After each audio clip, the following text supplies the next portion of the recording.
Welcome again, everyone, to TNS Radio Ireland. You're listening to Mike Montagne, original 1968 architect of mathematically perfected economy, speaking on mathematically perfected economy and absolute consensual representation. Original material, analyses, and solution, as always, are copyright and trademarked by yours truly. All rights and therefore claims of authority are reserved.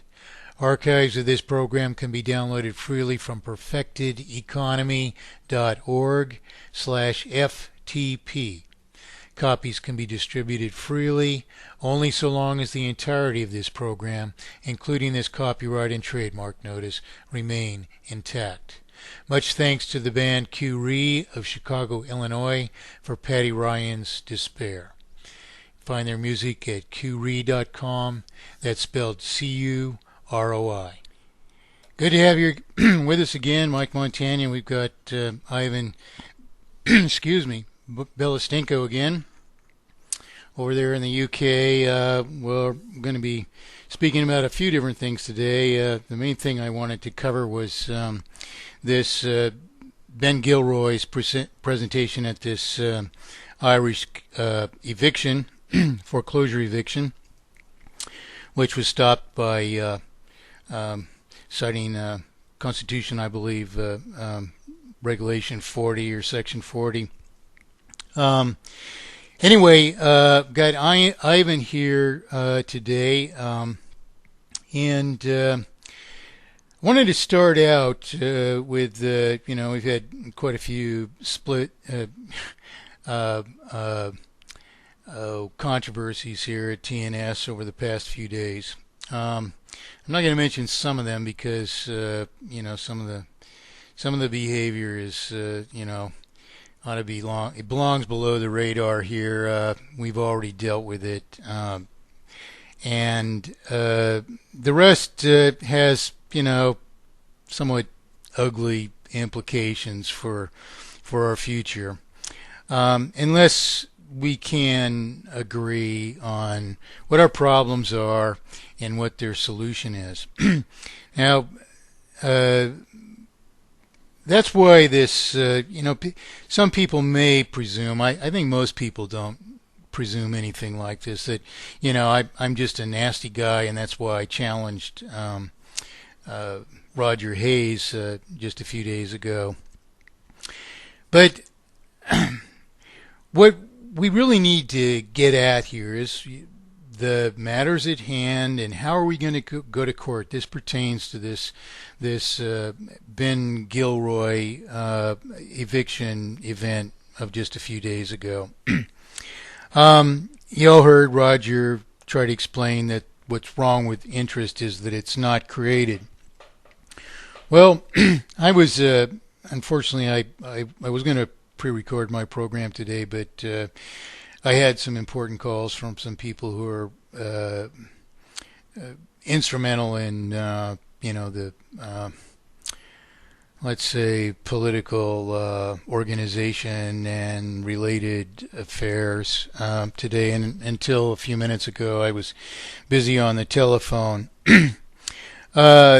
So nonetheless, I'd gone over some of my material that I've collected over the years, and I have, screenshots of Roger Hayes' web pages when this lawful bank was more or less appeared to be something akin to a multi-level marketing scheme. You were going to be able to open your own branch, so get in soon, and you were going to share in the profits of the bank and whatnot, and somehow over better than a year, this has morphed more and more and more into mathematically perfected economy, except it's advocated by Roger Hayes as if he was the author of it, and as you heard Roger explain himself, people better understand him, so he claims.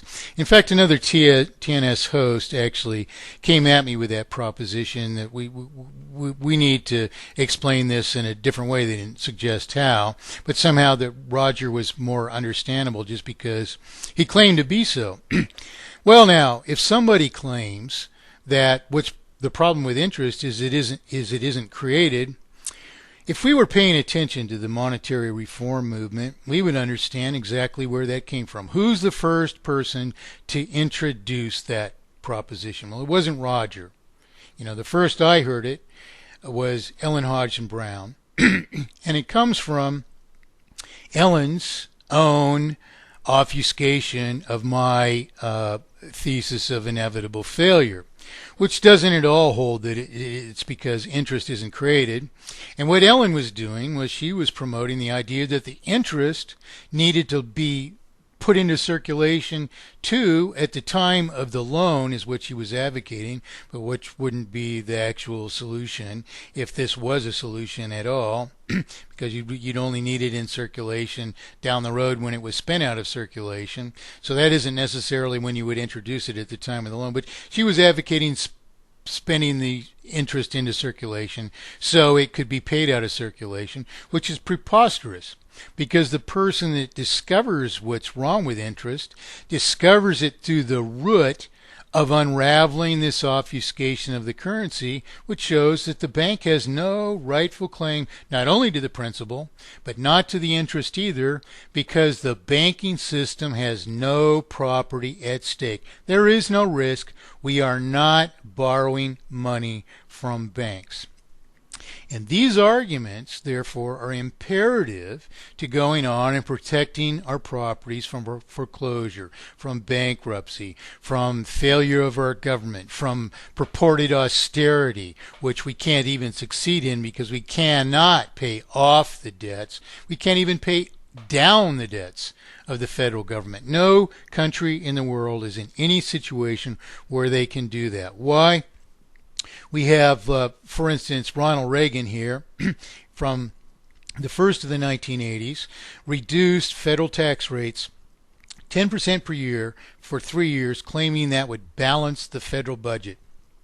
More money was to circulate around.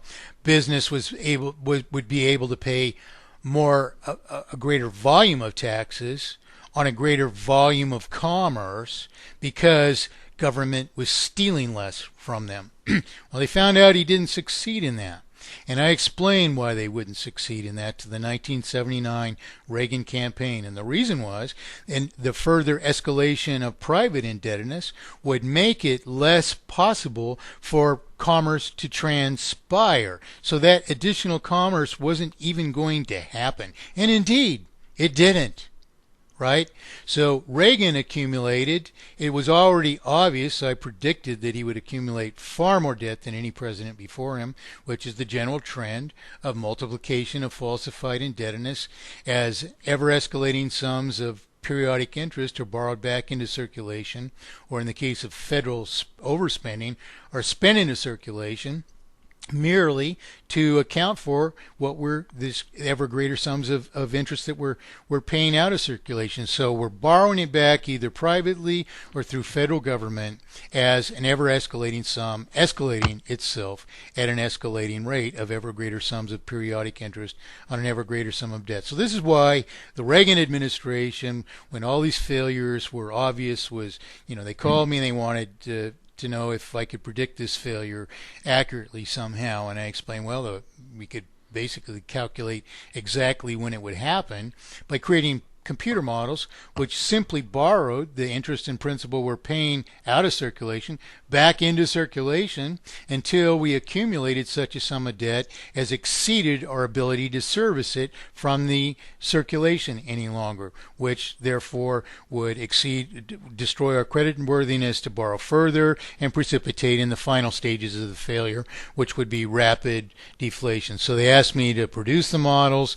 I did. They calculated the maximum possible lifespan, 1983 and 4, and projected this failure at approximately 2010 AD as a consequence of the obfuscation of the currency. So now, why would anyone say that it's because the interest isn't created that we have a problem with interest, which he didn't even say what it was. Roger didn't say that it precipitated in terminal indebtedness, that it would fail governments, that it would precipitate in fiscal irresponsibility, which would be impossible to solve. So he could call that insoluble fiscal irresponsibility. So he didn't say this. He just said because the interest didn't exist. And I tried to explain that no one who had ever actually figured this out, and Roger said, well, I'm about the same age as you. I could have figured it out at the same time. And he hasn't.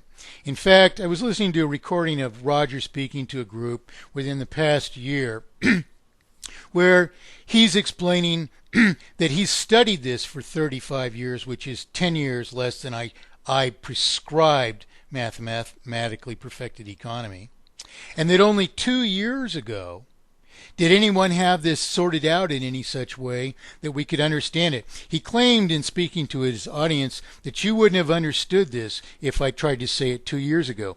But now, thanks to many videos and so on and so forth, excuse me, I get a smoky room here with a major windstorm outside and the wind blowing the smoke down the chimney through the fire, the wood stove here. Anyway, people couldn't understand this a few years ago, but thanks to movies or videos, he says, such as Debt as Money. Then he corrects himself and says money as debt. And then he tells his audience, who already has demonstrated by the question that they asked that they understand these issues more than Roger does. He tells his audience, if they want to understand money, to go watch the movie, the video, Paul Greenon's Plagiarism of My Work, which he misunderstands it so much that he blames our problems on debt and claims that money can't be a debt. Whereas you wouldn't have even been in the house that you're having foreclosed now if you weren't allowed to assume what's not a debt, but is a promissory obligation. An obligation to pay off that home as you consume of it so that you can possess it throughout your life instead of possibly only at the end of it. So the problem isn't money as debt, and we don't find out that the problem of interest, which precipitates, as I've said many times, precipitates in inherent, irreversible, and therefore terminal multiplication of falsified indebtedness. This is an argument you need to understand because it's what you needed to take to court with you when you were already in court, so you wouldn't have the problem of this foreclosure proceeding, which I'm about to speak about further. So I replied to Roger, and the significance of this reply is that you can pay the debt, the insufficiency of a circulation to pay interest isn't a problem at all, because a circulation of $1 can pay all the principal of eternity, so long as we can earn it back from a bank. Now, I had a later discussion with Vin, and Vin told me that he heard pennies dropping everywhere, that people suddenly got it, that it's not that there isn't enough. See, you want to combine these preposterous assertions of mere pretenders who say money's created out of thin air. It is not created out of thin air. Money is created out of nothing. It's not created out of nothing. We're going to create money out of nothing, Roger said the other day. No, you're not going to create it out of money. You created liquidity, and you're going to have a responsibility to pay it back. So you're not eliminating debt. But he was claiming to eliminate debt in the time of this presentation that he gave. And here the other day he was claiming that interest is a problem because it's not created, and yet you can pay all the principal and interest of eternity on a minimal circulation of $1, so long, only so long, as all of us can earn that dollar enough times from the banks so that it returns to circulation not only without increasing debt, but in a way that we can pay debt down. But we have to earn that dollar that many times in order to do so. Now, that's simple math. We all understand that. And in fact, in the earlier stages of the lifespan of any purported economy subject to interest, people do pay their debts back with interest. So why would we think that's the problem? That's preposterous. What happened is Ellen Hodgson Brown plagiarized my work because of the inspiration of my parable of perfect economy, which has been plagiarized not only by Ellen Hodgson Brown, but Stephen Zarlinga, Bill Stills, etc., etc., etc. Literally hundreds of thousands of times and now millions of times, and people come back arguing to me that Benjamin Franklin advocated spending money into circulation. It has to be gifted into circulation. Stojan Nanovic has been all over the internet claiming this for years, just for example. And he cited my own arguments, which are my own words, issued through the fictional mouth of Benjamin Franklin, in a story that's been plagiarized by all these pretenders. Ellen Hodgson Brown took my explanation and said herself, well, no one can understand that, or I understand it to be a different thing, that the interest wasn't created.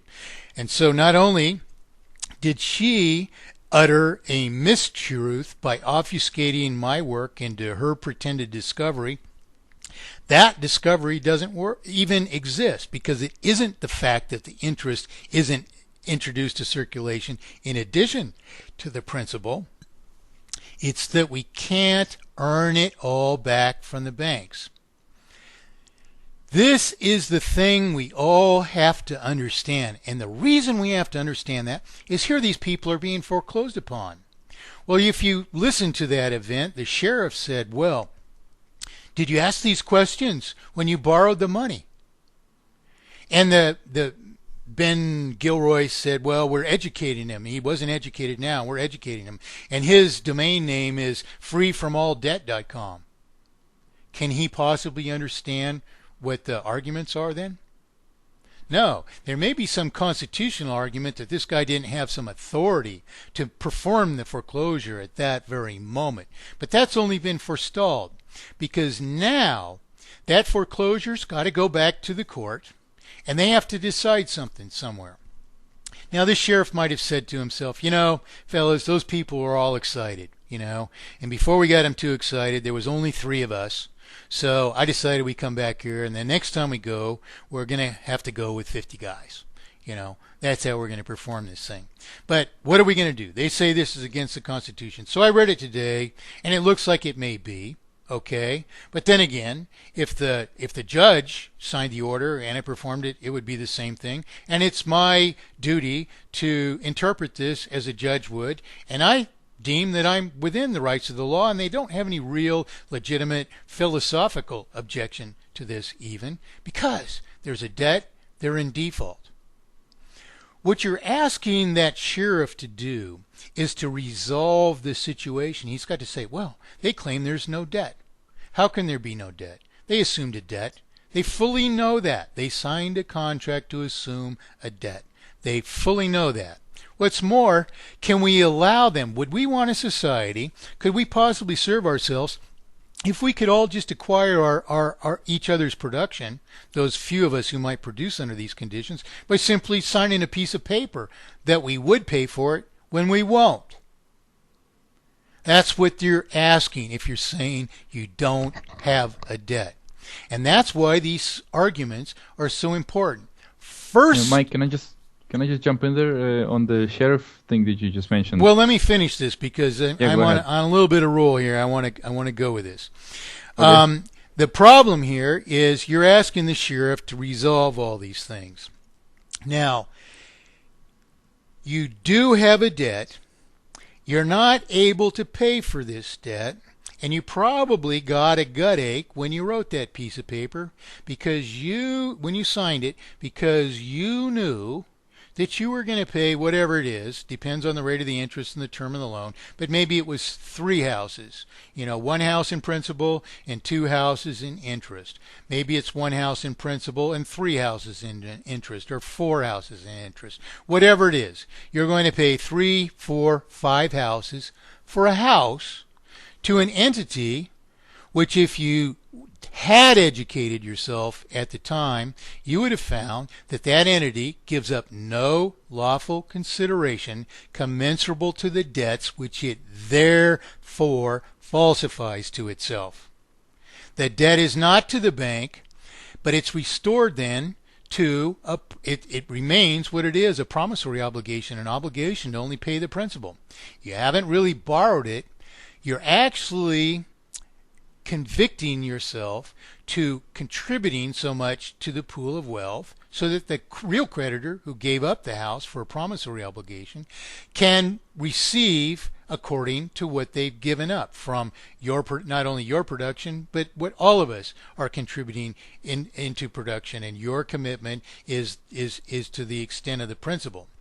So the important things about this promissory obligation situation is that the debt isn't to the bank has no property at stake, interest isn't justified. That means you never owed the bank the interest for sure, and though you might have paid the principal to the bank, it was not the bank's property.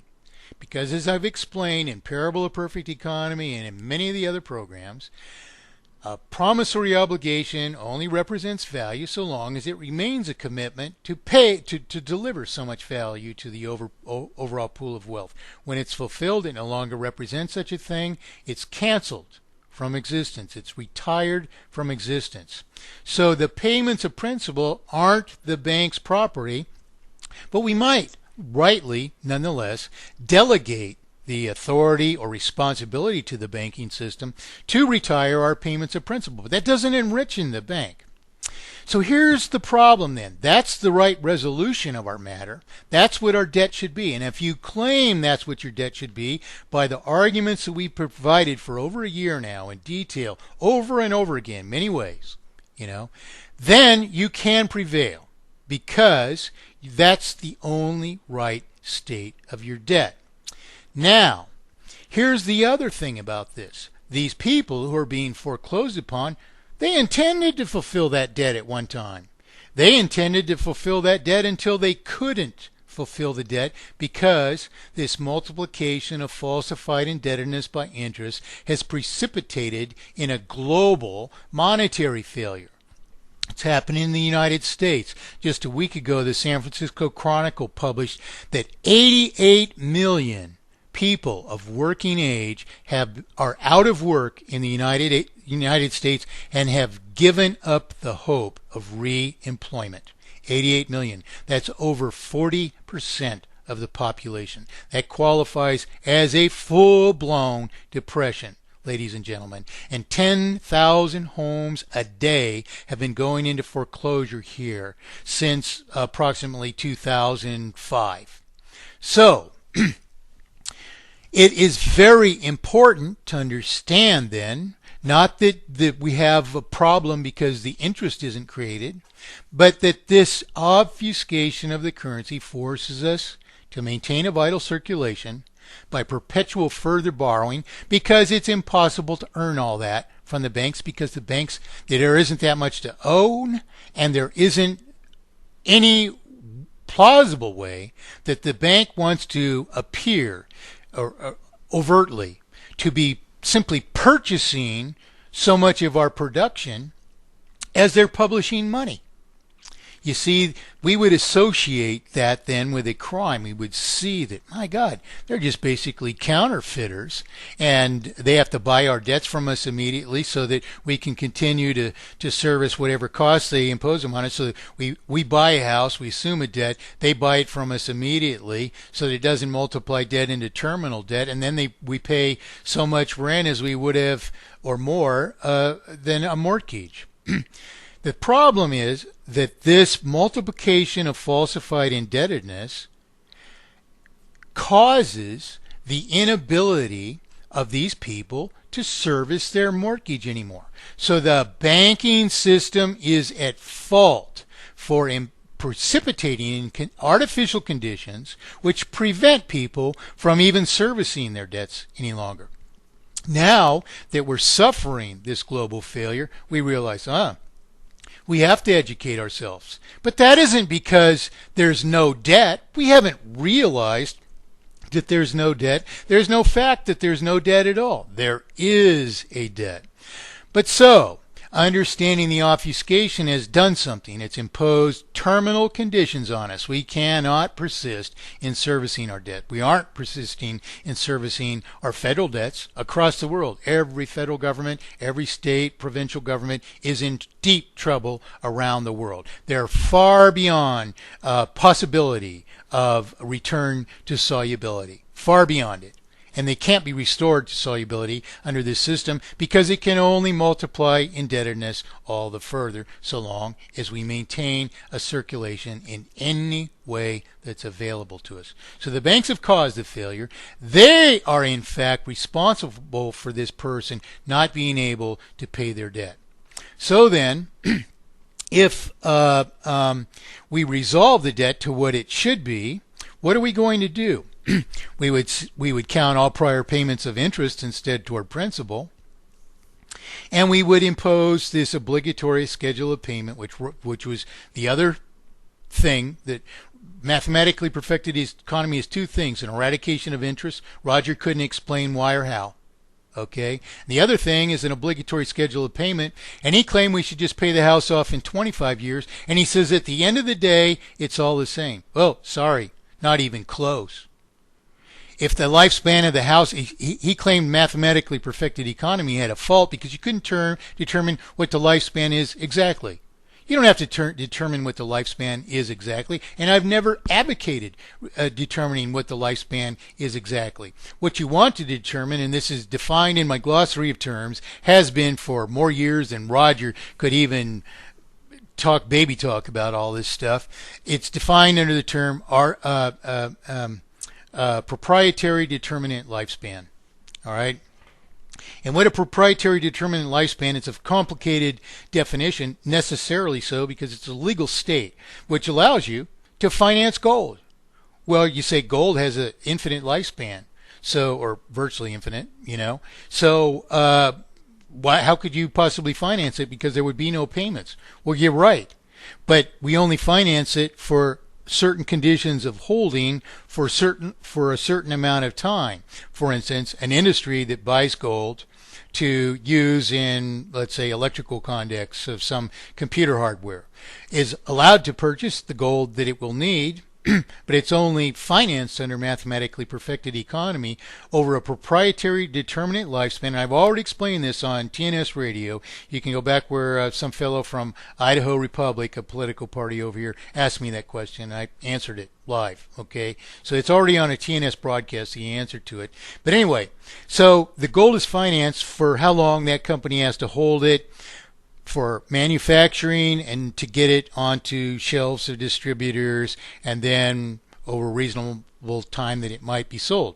And then it exists in a product that has a lifespan, and that can be only financed for a proprietary determinant lifespan as well, which is limited to its most short-lived component, and the proprietary determinant lifespan falls somewhere short of that, which is enough to assure that, with few exceptions, that we pay for whatever we consume over a lifespan very close to its full lifespan, but somewhere short of it, so that there is no punitive damage imposed upon the system by the fact that people don't pay for something that they consume, and there isn't enough lifespan left to reacquire that from that person, to protect society, transfer its ownership to somebody else who resumes payment for the item then. But in the case of Roger's purported 25-year proposition, as opposed to 100-year lifespan of a home, he says at the end of the day it's all the same. Well, it's not all the same at all. You're paying 4 times as much over the lifespan. And let's just consider how that reflects upon a few situations. It means your 1/4 is soluble. If you do this for all things that are financed by promissory obligations, your 1/4 is soluble in all ways. That's a huge disparity. All right. Now you can increase the advantages more than they already are in mathematically perfected economy, because then you're paying things for a rate less than as you consume of them. All right. So that's how all those issues resolve out. But let's think about all this now. So if this foreclosure had been defended by mathematically perfected economy, the person had signed our mandate, had offered it up to the court, had registered a piece of paper at the court which said, I've signed this mandate and I'm claiming these arguments, and these are the sections to see for a proof that the debt is not to the bank, that the debt reverts to the natural state of a promissory obligation, and that the rate of payment has to be equal to the rate of consumption of that item over the lifespan of the item, the proprietary determinate lifespan of the item. You guys don't like extra terms, so I don't say that all the time, but that's a fact. It's in my glossary. I've explained it to be so. And so if anyone ever raises the question, I point them to the glossary. It explains all this. And we have it explained in the case of financing gold. So now, say you're 50 years old and you've moved around the world all your life or whatever, and now you want to own a home, okay? So you would pay for it over the next 25 years of life and die, while you had built up 75 years of equity in paying that much under mathematically perfected economy, and all the equity would actually remain in your accounts. I've fully detailed out the accounting system, which is very, very, very simple. So what happens is, $100,000 home, this person, you, for example, pays $100,000 over 25 years, where they would have paid under mathematically perfected economy $25,000 and had, over their retired lifespan of 25 years, a full further $75,000 to sustain some style of standard of living over that. That's a huge disparity. So all the Rogers buddies are going hee-haw, and this guy's ripped off mathematically perfected economy and this purported lawful bank are totally wrong. Even on those few details, there's a huge disparity in what he's proposing to do. And there's another matter altogether. And that is, he's claiming it's a lie, the very name of this bank, lawful bank, it's a lie. You look up your own laws and you'll find he has no authority whatsoever under any existent laws to create such a bank. I know people who tried 35 years ago to create a bank in England which didn't charge interest for money, for promissory obligations. Okay, now there are laws that prevent anyone from doing this. So these people can hee-haw all they want, and yet this bank is never going to happen. And Roger just pretending that he realized the same things is as phony as phony gets, and he's pretending that it's all the same at the end of the day. That's as far off as, he's not even doing the most casual math on these matters. So let's get serious about these things. Do we want to actually argue in court of law that we don't have any debts, that debts are not ours, and that's all the domain names over this incident, claim that it's not our debt.com or whatever it is, whatever, totally free of debt.com or whatever. These are the kinds of names. These people have assumed that there's no debt and that they're going to establish such a fact. But they assumed a debt when they signed a piece of paper. And we all know that if we're going to create so much wealth that a true creditor can receive for their contributions to the pool of wealth, so much as they've contributed, we have to contribute it. And that's by paying these debts. And that's the justice of economy. And people claim that, there's, some kind of divine light economy or love economy or resource-based economy where, we don't have any debt. It's just a total abandonment of principles. So I'm sorry, but I've explained this so many times. I don't know why you people, my question to you, we've been waiting for questions, but my question to the audience is, why aren't you standing up against Roger? Why aren't you saying, hey, you can't do that. You're not solving the problem. We already have a solution. If you were doing this all your life, where have you been until now? And why, when you say in your own presentations, and I have this recorded, I listened to it this morning, it's fresh in my memory, Roger's claiming that this right to create, this authority to create money belongs in the hands of government. And these people aren't even challenging him on creating a private bank which complies with no laws whatsoever, and he has no authority even to do this. Okay? So how come you're not challenging Roger is my question.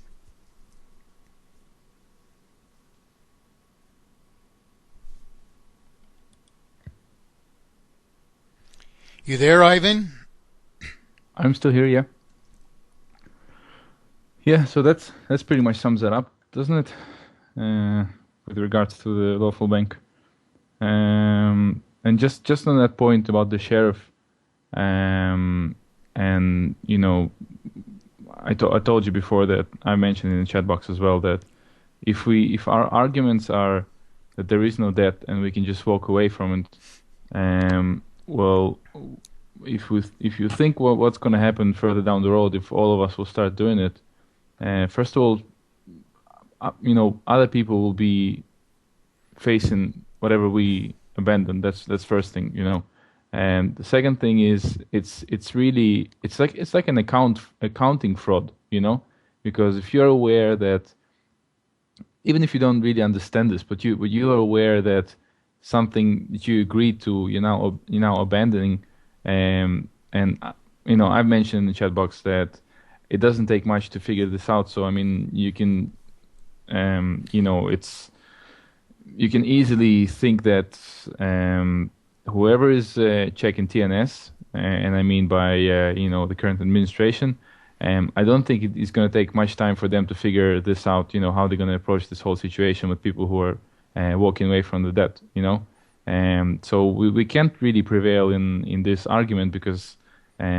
It's really like if you're just looking from common law perspective, it's actually criminal. So I mean, we talk a lot about here, you know, in TNS about don't incriminate yourself. You know, don't say, you know, oh, are you the name or you're not the name? But that's not that's not really important if you incriminate yourself by committing a fraud. You know. And that fraud is absolutely attached to you because you admitted you're this person, you did sign the paper, you have incurred the debt, and you are now trying to defraud the courts. I've been doing this for 44 years, and each of these people that were in that video have already been contacted by several people about mathematically perfected economy. And no one, I guarantee you, I haven't even heard from all these people yet, but I guarantee you that no one has received an argument that there's no debt other than what some people, even on TNS, are saying, that the money is created out of nothing or money is created out of thin air. It's not created out of thin air. It's created out of your signature to a contract to contribute, to contribute to the overall pool of wealth, the principal, which is as much as the real creditor, which is not the bank, gave up the house for your promissory obligation to contribute the equivalent of the house, so that in spending your promissory obligation, they could be rewarded duly. If you don't contribute that to the overall pool of wealth, there isn't enough wealth for all the real creditors, which is us, by the way. It's not the banks. It's us. When we accept money, that's being a promise to pay a like value as we gave up for that money is what guarantees us our reward. Rectified money is our protection. It's justice. And if we don't uphold our end of the bargain, the value of any money just goes away. We cannot sustain our commerce on a static circulation or relatively static circulation of how much gold exists, or silver and gold in combination, or that's not enough, so let's make platinum at two. And so instead of using these three metals for whatever else we might desire to use them, they have to be dormant in money and in a circulation which isn't even nearly enough to represent all of our contributions to prosperity so that we can be rewarded for these things, you see, for our contributions. We can't even perform the work because there isn't enough representation for reward to perform the work. And this is what I meant to illustrate over and over again by my example of, 1,000, 100, whatever, however many people organized in a circle, and over every period of time, they do so much work. Each of them have $10 or 10 pounds or yen or whatever, and at every period of time, they turn to the person to their left and hand them their $10 for that person's work. So the person on your right has given you their $10 for your $10 worth of work. And across the whole circle, because there's enough to represent the value of all the work that exists there, all things can be exchanged simultaneously. Now, if we go around that circle and at every 5th person or 10th person or whatever, take away 5 pounds, all right? What happens when we try to perform that same transaction? It dies at the first person that's been deprived 5 pounds that we encounter. Now, for it to continue beyond that point in this circle, that person has to go and earn the $5 or pounds that they had but have been deprived of. Again, they have to earn doubly, okay, to perform the function that they should have just been able to perform. That is, if we're deprived of circulation that was already existed. If we're deprived of creating it, then they can't even have the $10 to perform the prior the transaction and every prior transaction. And if it comes out to 50 cents per person, that's all the work that we can do in exchange at the same time. So it's very, very important, the volume of money in circulation. If you deny one person representation for their work, you impose injustice upon that person. And there's no reason ever to do that, because mathematically perfected economy solves that situation. Any and every time that further representation is needed, the person who needs it is the one who would issue the promissory obligation. So the people are the true issuers of money, even under this system. The problem is that we're being exploited by banks inserting themselves in the equation and pretending that they're loaning us money, when in fact they're just publishing a further representation of our promissory obligations. I'm sorry, ladies and gentlemen, but that's just trivially obvious. It's overtly obvious. It's indisputable. It's a fact. You ask the bank won't provide an answer. You ask the Bank of England, if you've studied our Freedom of Information Act inquiry against the Bank of England claimed that there was no answer, that it was an unintelligible question, on and on, until finally they claimed that it would be too expensive to answer the question. And that was their final reason for evasion. Too expensive to answer the question. They could devote so many hours toward it at such and such a price, and with a limit of so many 1,400 pounds a time or something like that they could devote at it. It's a huge lie still. Why? Because if banking, the truth about banking, was ever once justified in history, that answer already exists. Not only does it already exist, if it wasn't imposed upon unassenting countries everywhere in the world, not only would the answer already exist, every one of us would know that answer. And the answer is that because the bank won't even pretend that it gave up lawful consideration equal to the value of money it's pretending to loan to you, therefore no debt exists to the bank.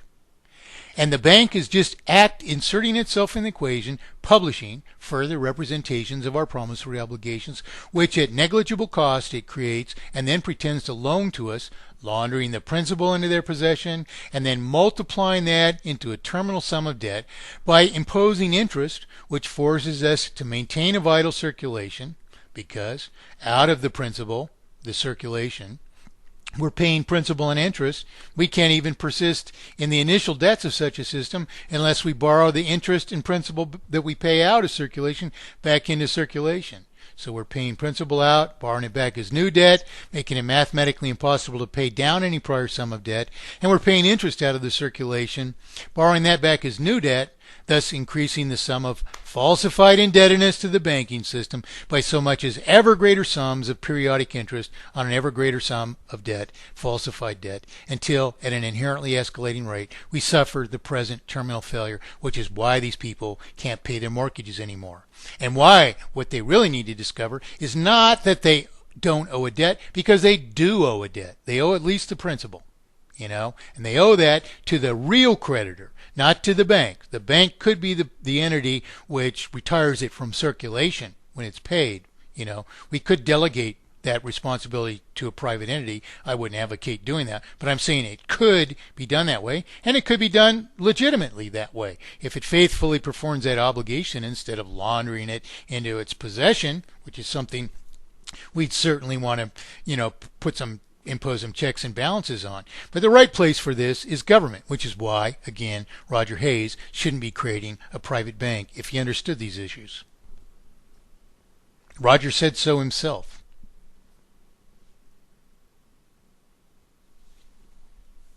Yeah. And what I want to mention as well, Mike? There's a lot of people talking about how the control grid and how we all kind of been everybody being brainwashed. But here's what I want to say about that.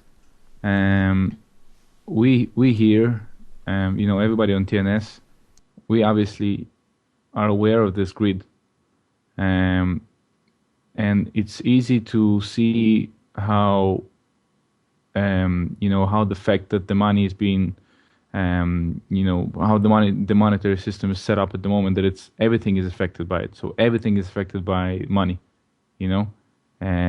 so we know that resolving this thing is important.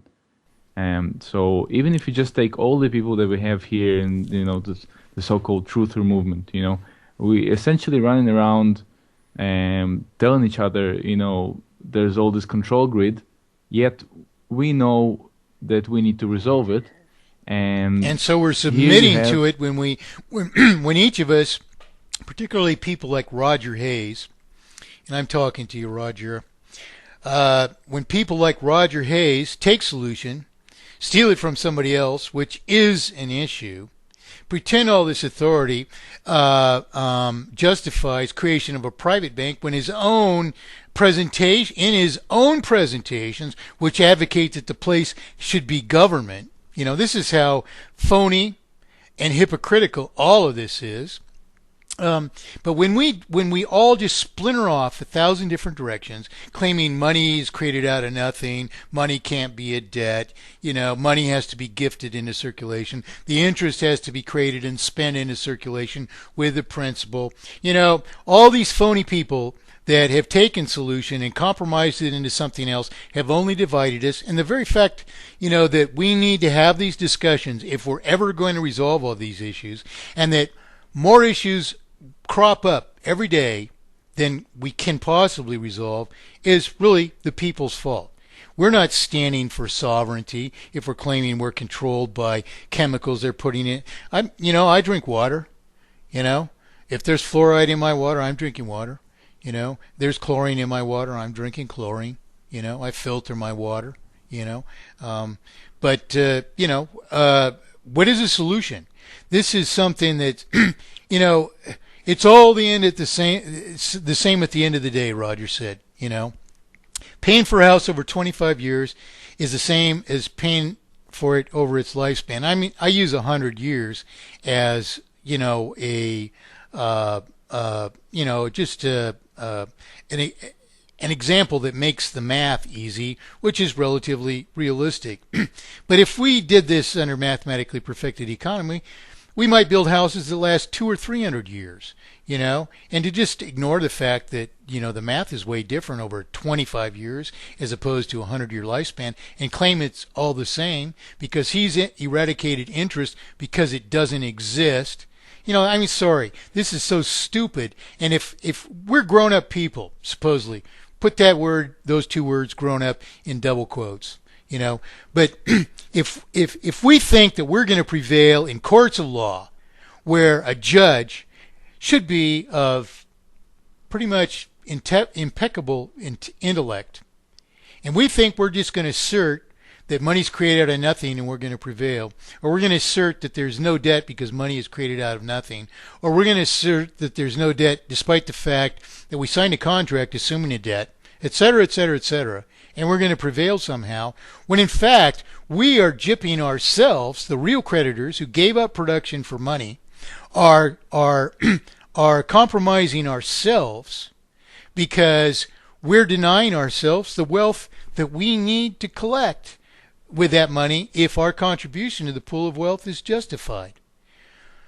And we think we're going to prevail for all this? I mean, for crying out loud, that's to say that your 15 seconds of good thinking somehow redefine economics as this thing where we'd sign a contract or we'd issue a promissory obligation and never fulfill it and everything would be fine. Or we just dispense with money altogether and somehow we just occupy the house and the people would just build houses for us regardless of whether or not they would get from us an equal to what they contributed to us. And somehow that would just happen in any world despite a fact of money and despite a fact that only a right money, the currency of mathematically perfected economy, preserves our entitlement to the pool of wealth.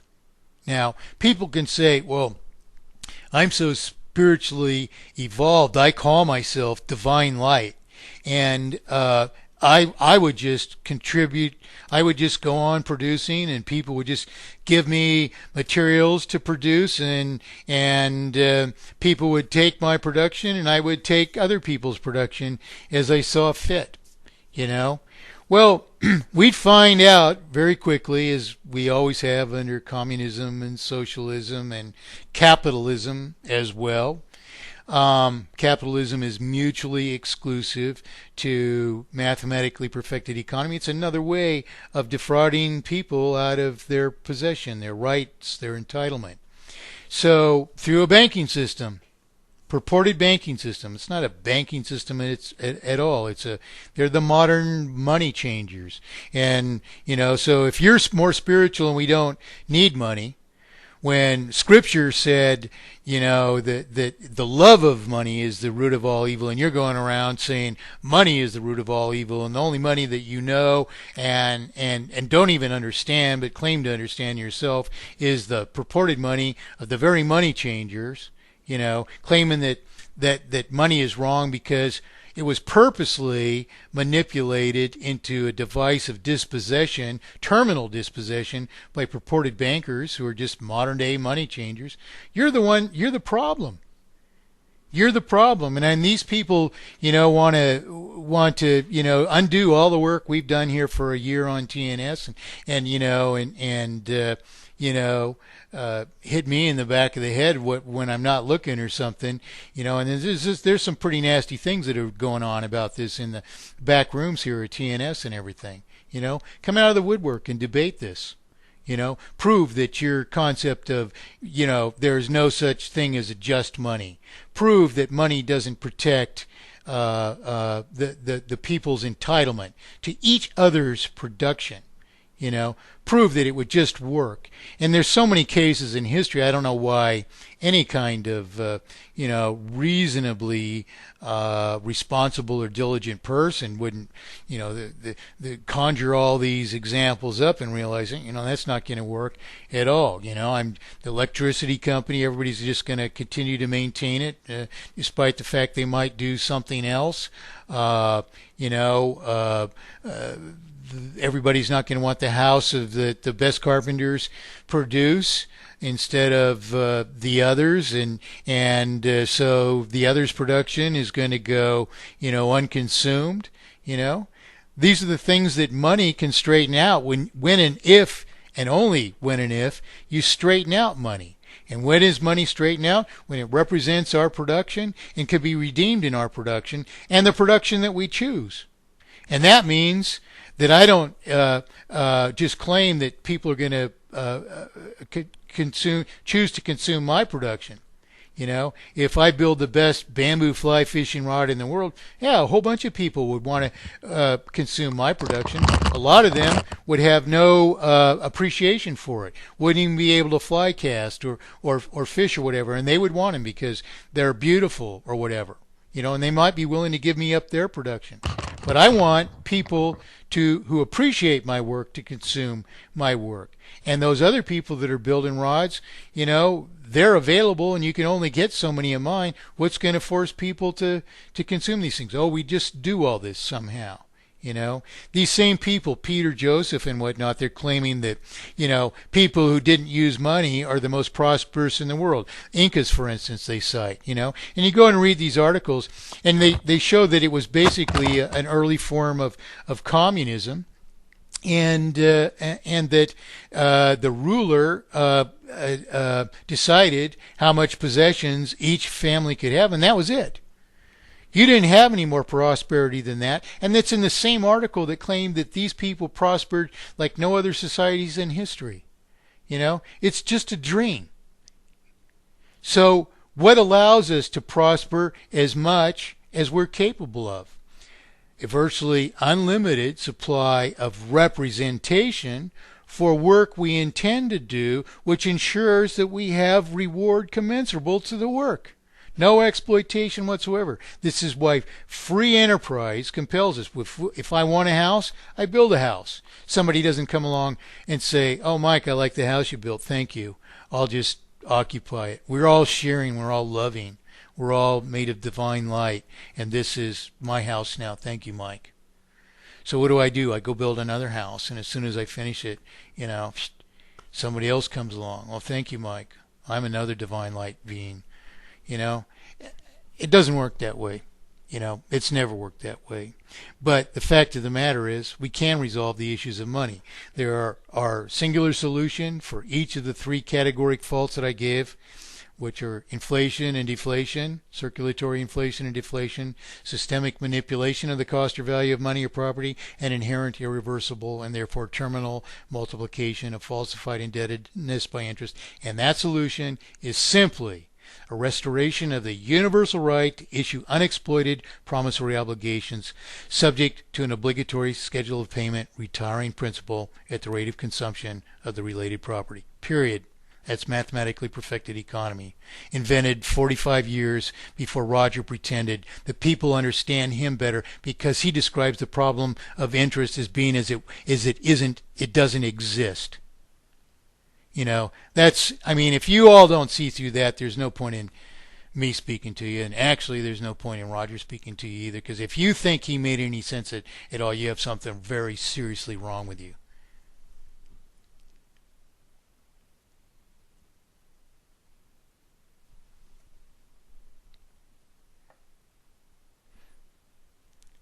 You there, Ivan? Yeah, I'm here. I just had to run out for a second. Okay. I don't know if anybody wants to hear us or not. I'm pretty disappointed with the focus of TNS since I've come back, and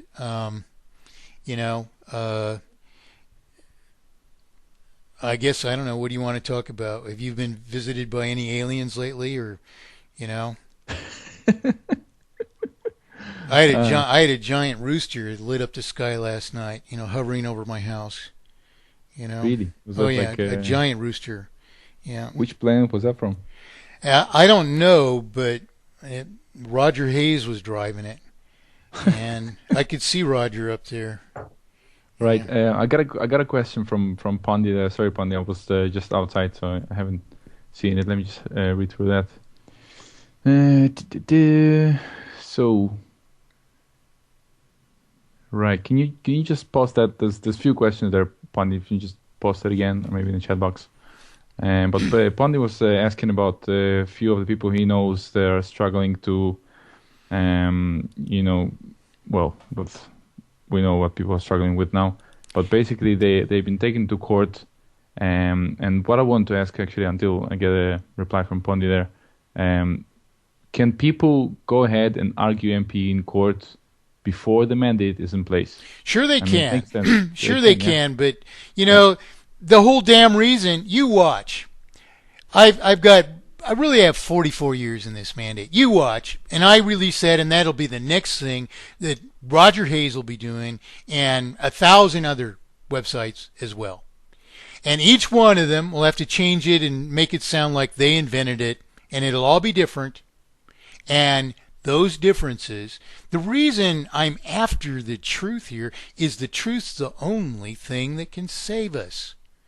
The truth is the only thing that can save us. There's no deviation. These people who are claiming money can't be a debt still, they haven't even got their toe wet in monetary reform yet. I mean, Dave Ardren challenged Paul Greenone of Money is Dead about this. He came out with a new video. He took down his YouTube pages. Took him down. He wouldn't argue even with Dave. Dave called him out for plagiarizing my work. Said he's even got the wrong title of it. Dave understands all this perfectly. Argued all these arguments against Paul Greenone. Money is Dead. Doesn't even get it. Paul Greenone doesn't even get it. And go to his sites and look what he does. He's a damn artist who specializes in doing, videos which aren't even, very good. The material is totally false. It assumes that the result of interest being terminal debt is bad, makes all debt bad, when in fact you can't occupy that house that you haven't paid for unless you assume a debt to pay for it, because otherwise the person that gave up the house can't receive accordingly. That's justice. Argue justice, and you're not going to say it can't be debt. Investigate justice, and you're going to see, well, by God, that's the only thing that makes this justified. For crying out loud, how can money have any value any other way? How can we receive according to the fruit of our doings otherwise? What is justice? Is divine light saying, oh, money is the root of all evil? That isn't even the original saying. The love of money is the root of all evil, which implies a completely different thing. Not a problem with money, right money, which isn't necessarily defined, but a problem with loving money or lust for money, a need to increase wealth just for the sake of wealth, etc. Those kinds of things is what that saying is really addressing. It's not money itself. It doesn't say money is the root of all evil. And the person that keeps citing this in our TNS chat rooms, claims to be an expert in language and the origin of words, and they separate words into individual syllables and claim that that's the meaning of the word, as if that conflicts with your usage of it when you're using the dictionary meaning of it intentionally, because that's how we communicate. In other words, if that came from somewhere else, which doesn't even pertain to the present usage, meaning, etc., it's totally irrelevant. Because when I say justice, I mean by the modern definition, the present definition of the term justice. You see? And I don't mean that the courts have decided justice by some process which is unjust. I mean, I'm holding the courts accountable for justice. And so, I'm sorry, but to just, cry out that money is the root of all evil is just plain disgustingly inept and ignorant. Now, in terms of answering Pondi's question, sure, the arguments of mathematically perfected economy are the only thing that they're going to get away with. Because what's the facts here? You have a debt, okay? So now, what you really want to do in court is you want to sit, and the mandate is essential to this, because it's your actual arguments in court. Which I guarantee you, Roger Hayes, and if Roger finally throws in the towel on this, maybe he won't. But because we're on Roger's case here, because this awful bank, as people over there are telling me it has a name, is preposterous. And Roger is preposterous. He never figured this stuff out on himself. No one in history would ever say that the problem with interest is it isn't created. He denied he said it several times, and then when I asked him to explain it, that's the very answer that he gave. How stupid is stupid. I mean, sorry, if you're listening to that guy, you're wasting your time. So the answer is the answer. So here's how we deploy the answer. You have to go to court.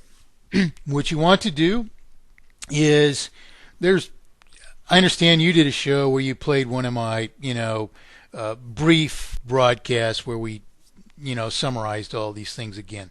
That one program would probably be enough for a person to take the let's say the legal skills and the disposition of Ben Gilroy, which I admire, if and so long as it's a disposition to learn what arguments are the arguments for the case.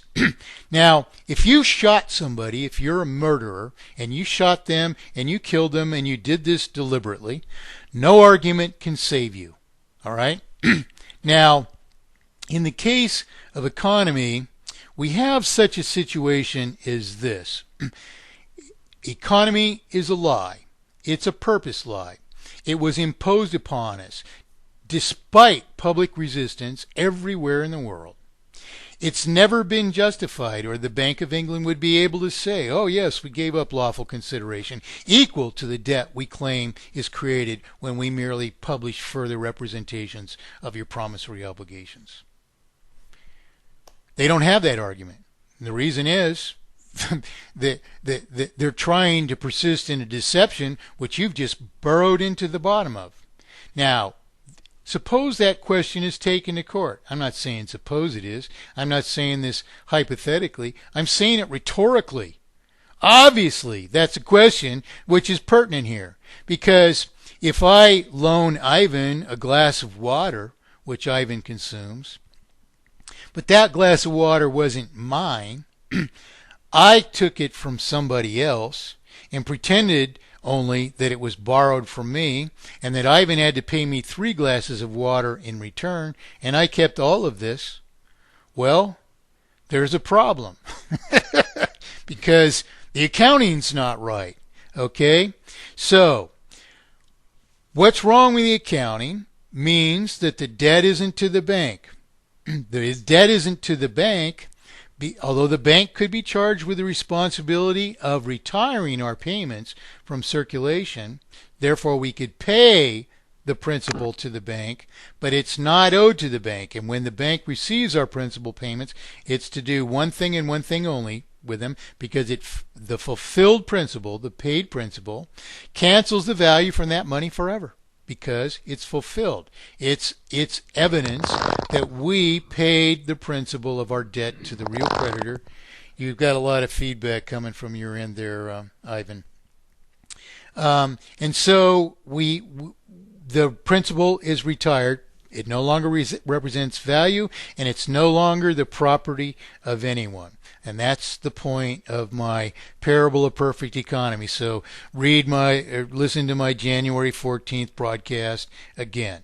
Okay, because and listen to the part about the 2 agricultural producers, how they issue promissory obligations. They circulate around the community, because each person that accepts then says, well, the grower of feed took my promissory obligation that I'd issued for so many thousands of chickens, and he wrote a promissory obligation against it, said, well, Mike Montagne is going to give you 25 chickens that you want for that shovel there, and that hoe and that axe, and so when it came time to collect those 25 chickens, the person holding that promissory obligation came to me and said, okay, I want my 25 chickens. I gave so-and-so grew the feed, Ivan there, I gave him an axe, a shovel, and a hoe for 25 chickens. I said, okay, fine, So you want your birds? They're out, they've beheaded all these birds out in the barn where they're out there right now, and go ahead and collect your ones out of that pile there. They're plucked and all ready to go. There's 25 birds out there. So what do? We take this promissory obligation, draw an X across it, write void across it, whatever. It's been fulfilled, and that person signs it, perhaps testifying that I fulfilled it. And so it's void. You don't get to collect another 25 chickens for it. It no longer represents value. Nobody could spend it around the community saying it still represented 25 chickens because the 25 chickens have been paid. So the fulfillment of the principle cancels it from existence. It's important to understand this so that we know that the debt is not to the bank.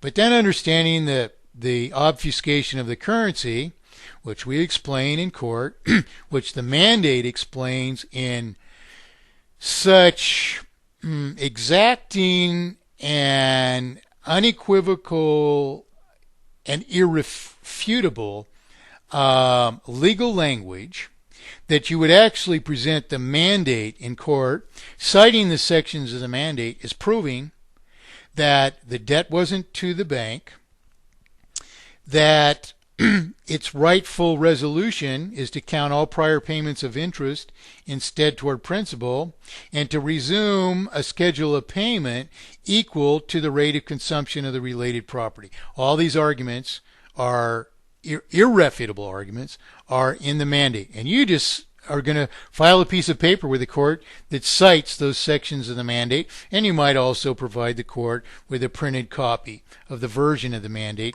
that you're citing. And this would have transpired in this foreclosure procedure that Ben Gilroy attended in the first time you went to court.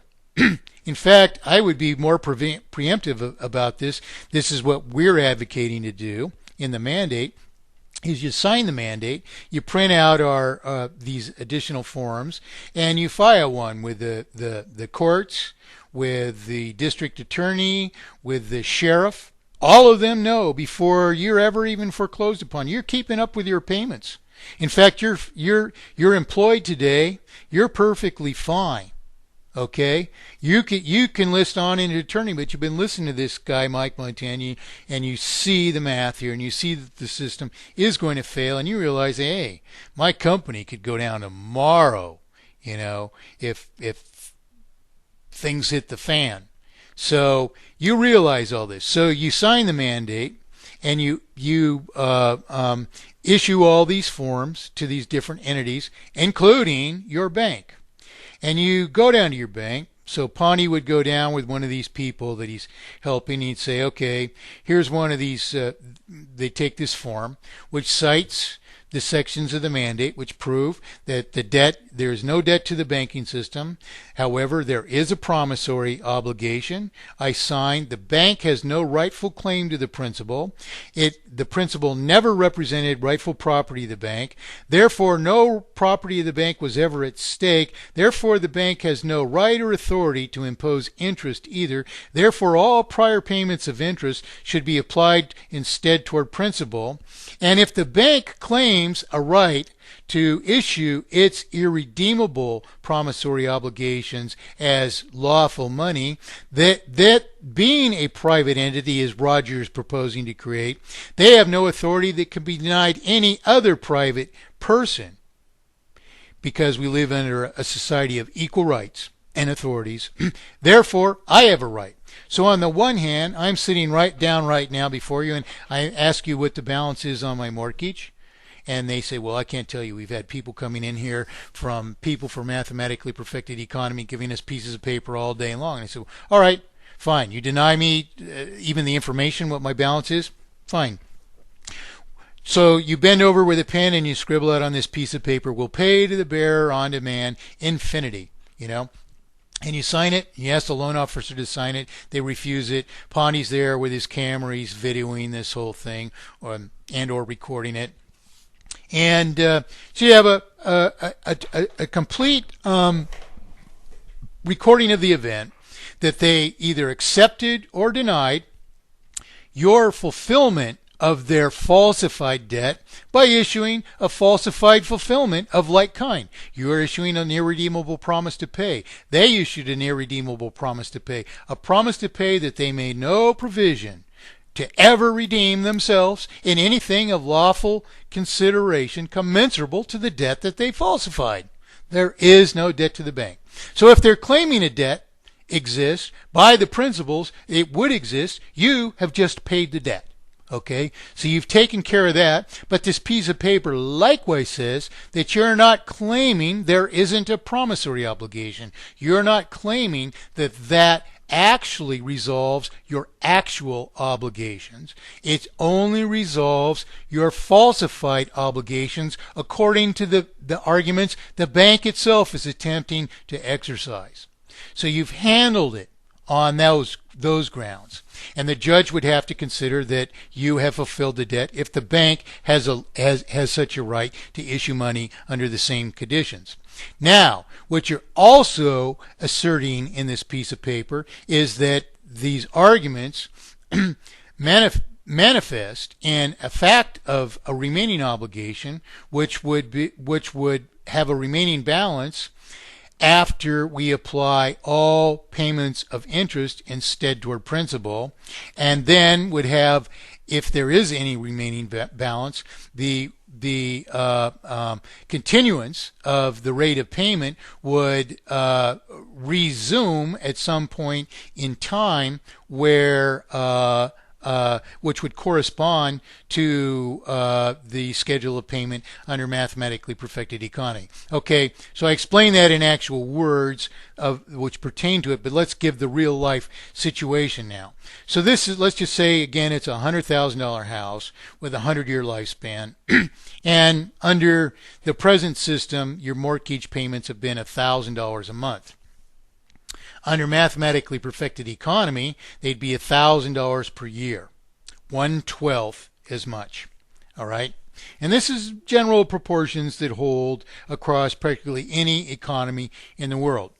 So, what your actual arguments are in court then are this restoration of the universal right to issue promissory obligations, and the mandate is not asking the court to honor this right as a hypothetical right.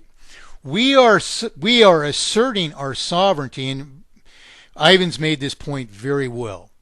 There is no such thing as unjust sovereign rights. If you can't justify the rights you're claiming, you are not asserting your sovereignty. You are attempting yourself to impose an injustice upon the rest of us, which is what you're doing if you're claiming there's no debt. But how would this shake out now under mathematically perfected economy? What it means is you have this $100,000 debt, and let's just say that you paid, let's give case one. In case one, you've only paid against this mortgage for 5 years. So you've paid $1,000 a month for 5 years. So that's $12,000 a year, or $60,000 you've paid toward a $100,000 home, and under this obfuscation of the currency, $999.50 of your first $1,000 payment went toward interest. Under the transition to mathematically perfected economy, which we can also view as a rectification of your promissory obligation, that would count instead toward principal. So here's your situation. Let's say you're a year in arrears after paying for 5 years, and you're in foreclosure, and you're getting the same visit that Mr. Ben Gilroy just attended. All right.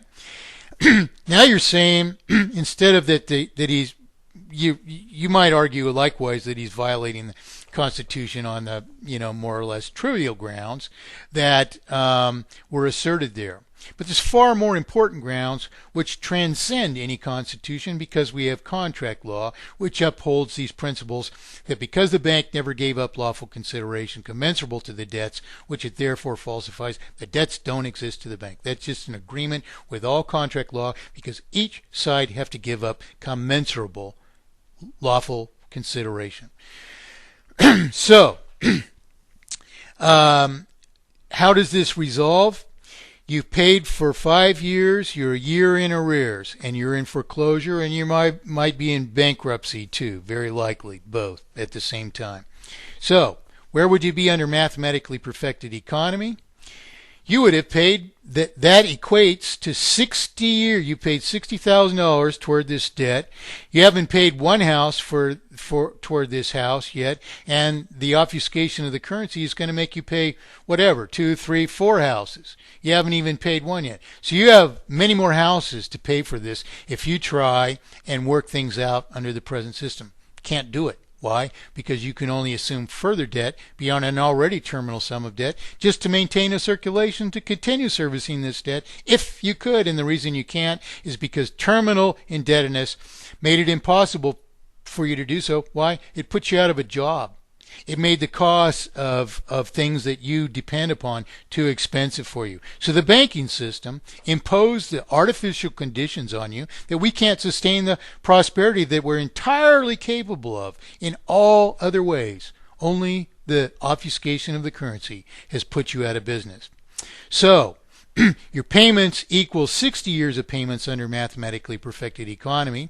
Your balance would be $40,000 under mathematically perfected economy.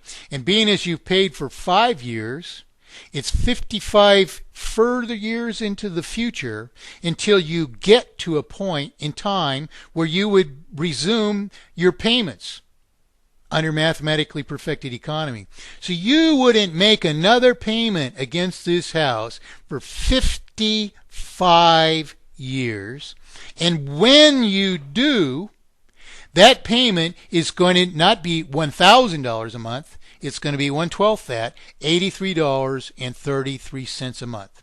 So 55 years down the road, you're going to resume payments of that house. So these are what the arguments of mathematically perfected economy restore monetary justice to, because this is what we have. We did assume a debt. It rightly belongs only being the principal. You got a gut ache when you signed that piece of paper because you knew you were paying 2, 3, 4 houses for one house. We're the people who produce all these things. We're the people who give these things up for promissory obligations. We're the real creditors then, because nobody else gives up anything, any commensurable thing for anything. It only costs $1 or $2 for the banks, even if they print physical forms of the money, to issue that $100,000 in existence. The debt isn't to them. The debt isn't to them. They don't deserve to be enriched to the extent of the principal. They deserve to be enriched to the extent of the cost of printing the principal plus whatever's a reasonable amount of profit on that, perhaps, which might be $1. So it should cost you $3 for the $100,000 in terms of what the banking systems have provided, and you should be paying $100,000 and $100,003, excuse me, off in the end. So now let's examine a case B. A person is paid 10 years toward this home. So they've paid $120,000 over 10 years against a $100,000 mortgage.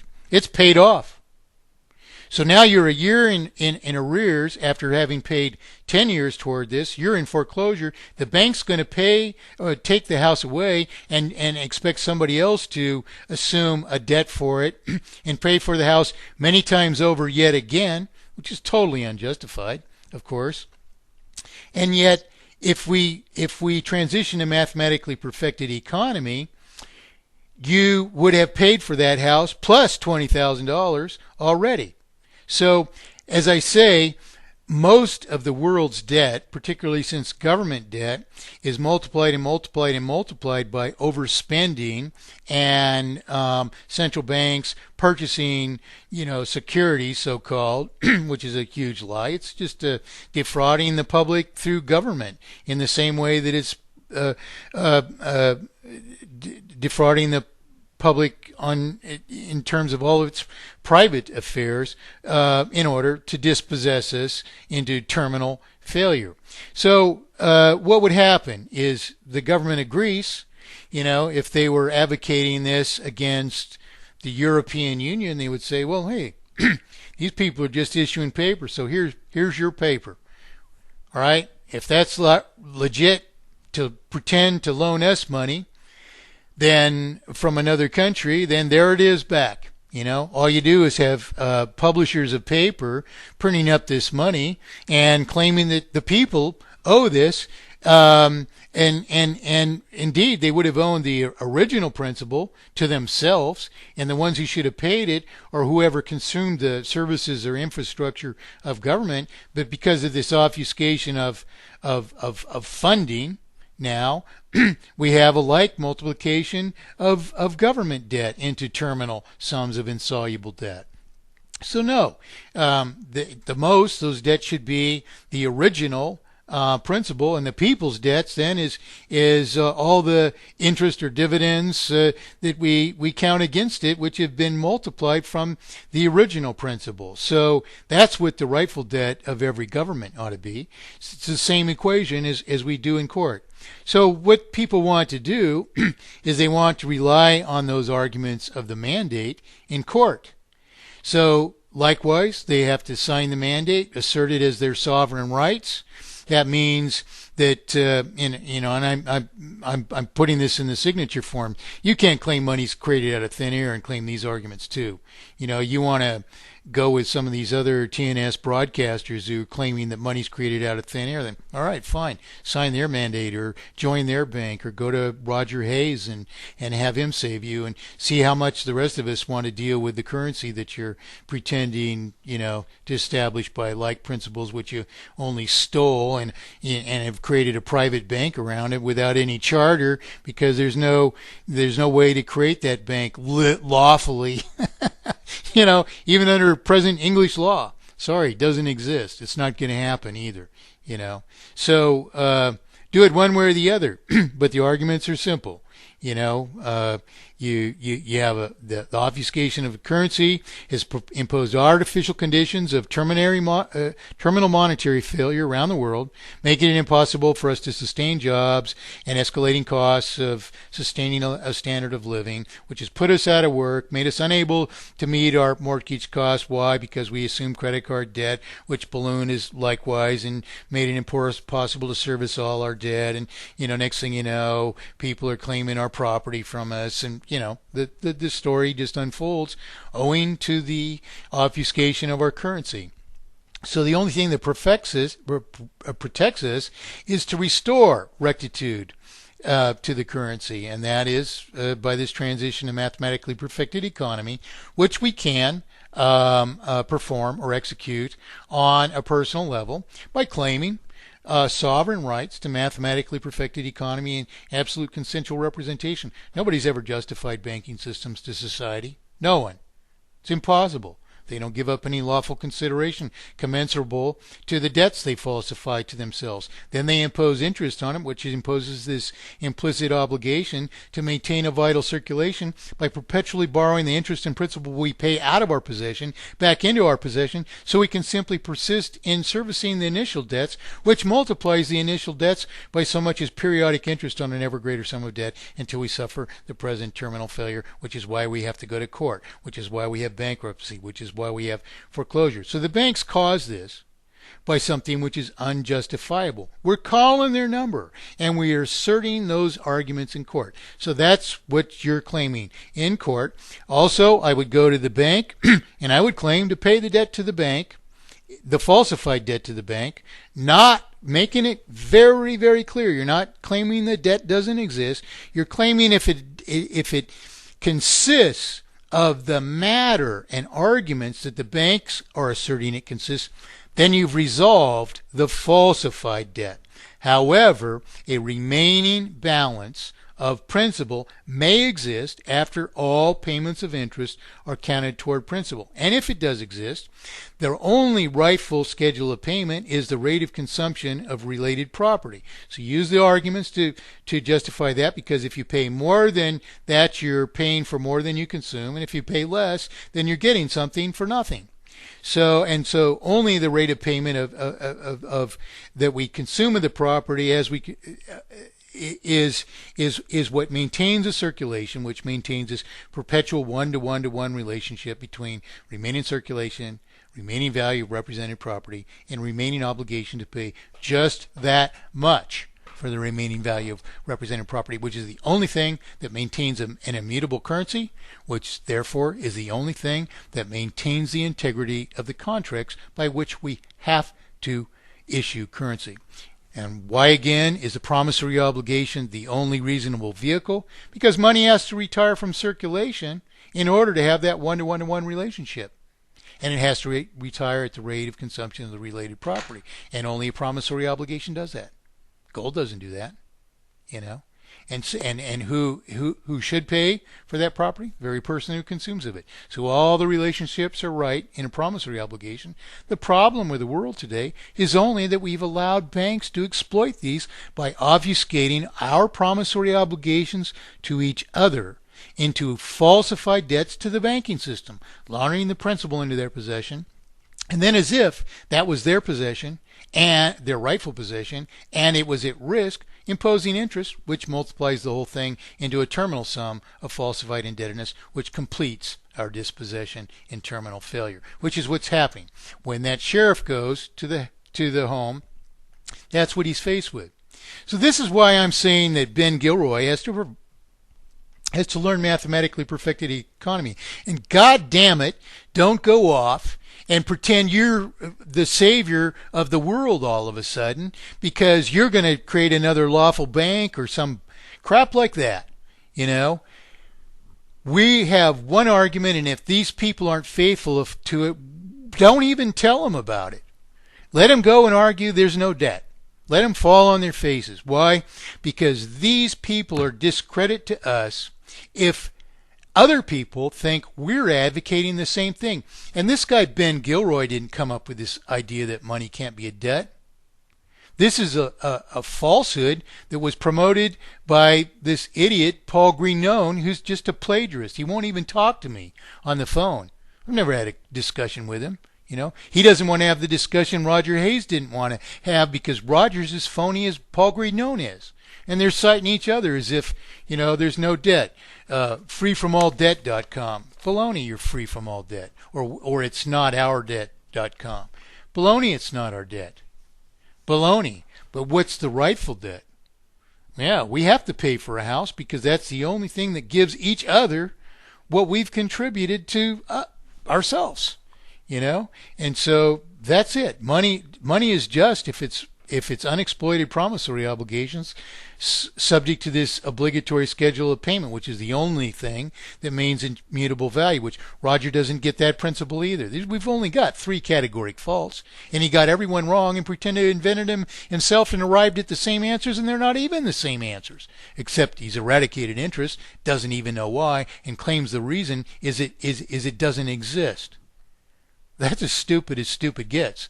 And if you think you can follow that man into court and prevail, you're out of your damn mind, you know. And we need to divorce ourselves from you, you know. If TNS hosts are going to argue something else, debate it with us. Prove there's another way to have a just money, or prove that just all money is unjust, when this is the only thing that represents our entitlement to the overall pool of wealth, as we've each agreed, or we wouldn't have paid you the money that you have, you know. Yeah, it's like those people, you know, when you have an accounting system and they say, oh, you know, don't worry about it, that's okay, you know. That's the accounting system, what keeps it you know, what keeps it right, what keeps track of what the other one person made and who somebody promised, you know. And that's how you can see straight away out of the gate if somebody argues against it, and it's like something stinks here, you know. Why would somebody be against a lot it? stinks when you're saying things behind the scenes and you call yourself something or other of divine light, and you're advocating a spiritual economy, and you can read every paper in the world about it, and there isn't a principle about it that establishes justice at all. And if spirituality isn't about justice, what is it?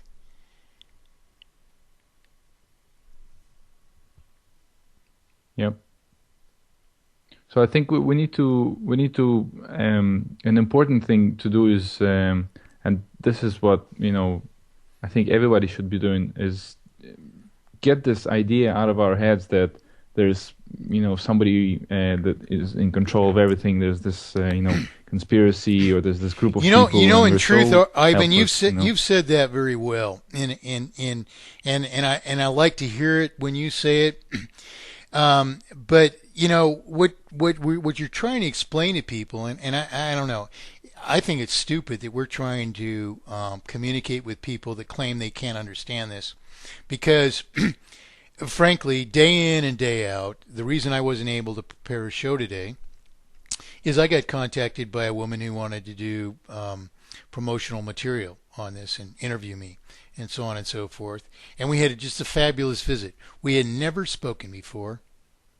She went on my website some time ago, 2 or 3 months ago.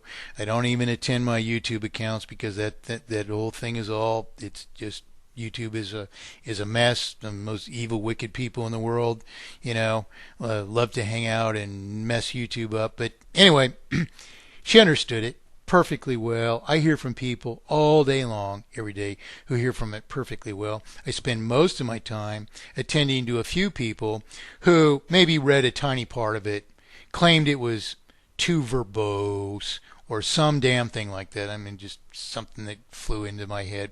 But yet, my Parable of Perfect Economy is more information than exists in all the combined books of, Stephen Zarlinga, Bill Stills, Ellen Hodgson Brown, who only plagiarized my work because they read my Parable of Perfect Economy, thinking that Benjamin Franklin was Benjamin Franklin when it's me. That my words are spoken through the fictional mouth of Benjamin Franklin in that story. And all these people are against usury, who ever since, who never were against you. This didn't exist before, and these people claim to have arrived at the same, conclusions themselves, and they can't even explain how or what the process is to get there from here. Roger didn't figure this out. I mean, I got him saying that money as a debt is a problem. Within the last year, all this is as phony as you get. People don't have to get this out of their heads. What they have to do is they have to call Roger out. If you understand this, why aren't you calling Roger out, or why are you listening to him? Attending his pretentious, get-togethers that if you understand this, because it's not. He's not advocating solution. He's certainly not the author of it. And another private bank that's rules and principles are going to be decided by 100 people for some reason. 100 people for some reason. 100 people for some reason. Why not 123? It's just, I can't believe that I've been doing this for 44 years, and that's what I'm up against. 100 people. Now, if you as I asked Roger the other day, if you have the principles, why aren't the principles going to decide it? And what room is there at all for management then? Mathematically perfected economy is just principles. And we get to decide how we want to deploy them through the common monetary infrastructure. If you want to decide on some rate of depreciation or consumption applies to a certain class of house construction, that's exactly what you're supposed to do under mathematically perfected economy. But you decide about it, not some arbitrary 100 people that Roger handpicks or rise to that stature by some process we don't even know. If Roger wanted the answer, why hasn't he employed me? Right? I haven't proven that there's one and one only solution for inflation and deflation, one and one only immutable currency, one and one only solution for systemic manipulation of the cost or value of money or property.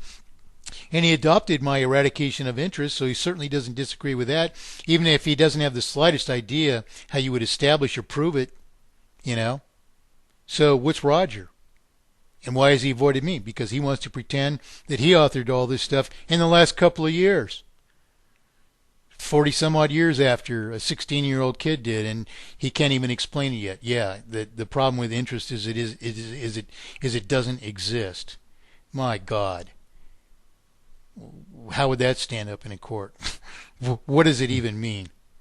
It means you have a blithering idiot who can't even articulate the problem and is claiming that people understand him better than me. You can't understand anything if it isn't explained for what it is. And the problem with interest isn't that it doesn't exist. Yeah. So I think that I think actually that's part of being responsible. Stop saying that there's this cabal, there's this grid that controls you. I mean, if you know about the grid, how it can control you, you know? So you're saying it doesn't control you, it controls other people. You know, But I go around and speak with people about MPE, and they get it. And and there's sure enough, some of them watch X Factor, and some of them, do things that are kind of brainwashing, but people get it. Well, it's just in, I think it's just in people's heads that they like to think there's this cabal and we're all struggling, and we need to overcome, but it's all bullshit, It's absolutely that's bullshit. These people, the bankers, are deathly afraid of us understanding. We are the control grid. If we take the explanation for the problem, there aren't two explanations for the problem. There's one obfuscation of the currency, and there is one correct way to describe it, and there is one way that will stand up in court because it is the only truth. Period. So we're the control grid.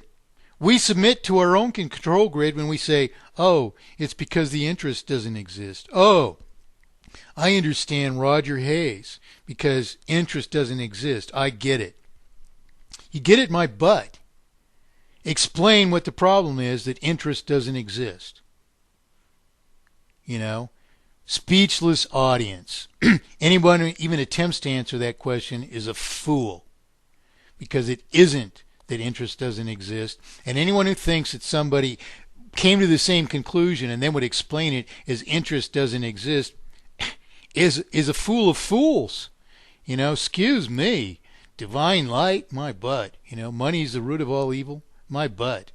We're the root of all evil because we take the truth and immediately turn it around into some profit-making scheme or glorification of some imposter who doesn't even understand the issues we solved a long time ago. And I don't know how many years we're going to do that, but I know this, that people are going to sign this mandate and the rest of you can do whatever you want.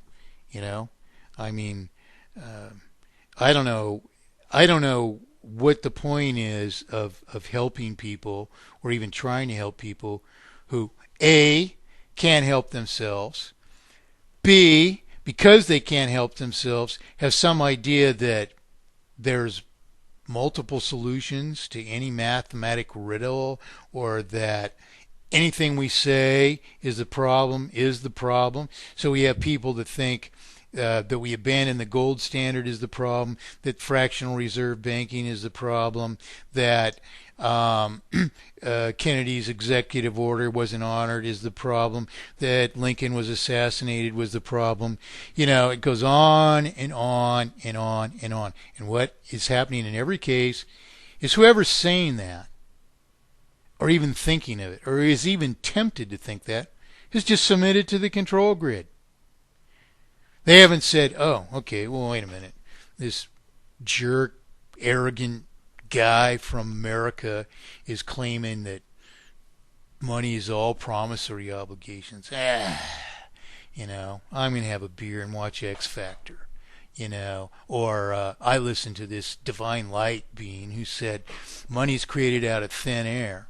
Another unoriginal idea comes from Ron Paul. Money is created out of thin air, and he claims, that many Austrian economists predicted the present failure, yet they're all advocates of interest.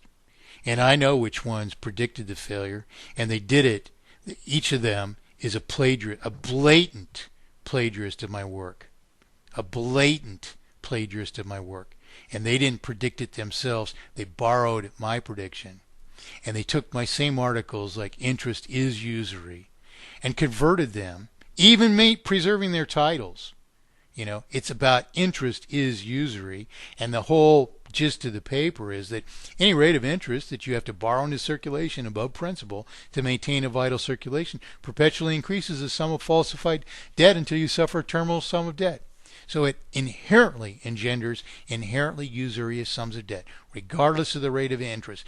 0.000125% interest, so long as it has to be borrowed into circulation to maintain a vital circulation. Perpetually increases the sum of debt until you suffer terminal failure. Might be 1,000 years off, but it's still the same crime, just committed over a longer time span. Still imposes terminal dispossession on all of us. Interest is usury. Borrowed my very articles with that title to advocate gold would solve it with no argument whatsoever of how.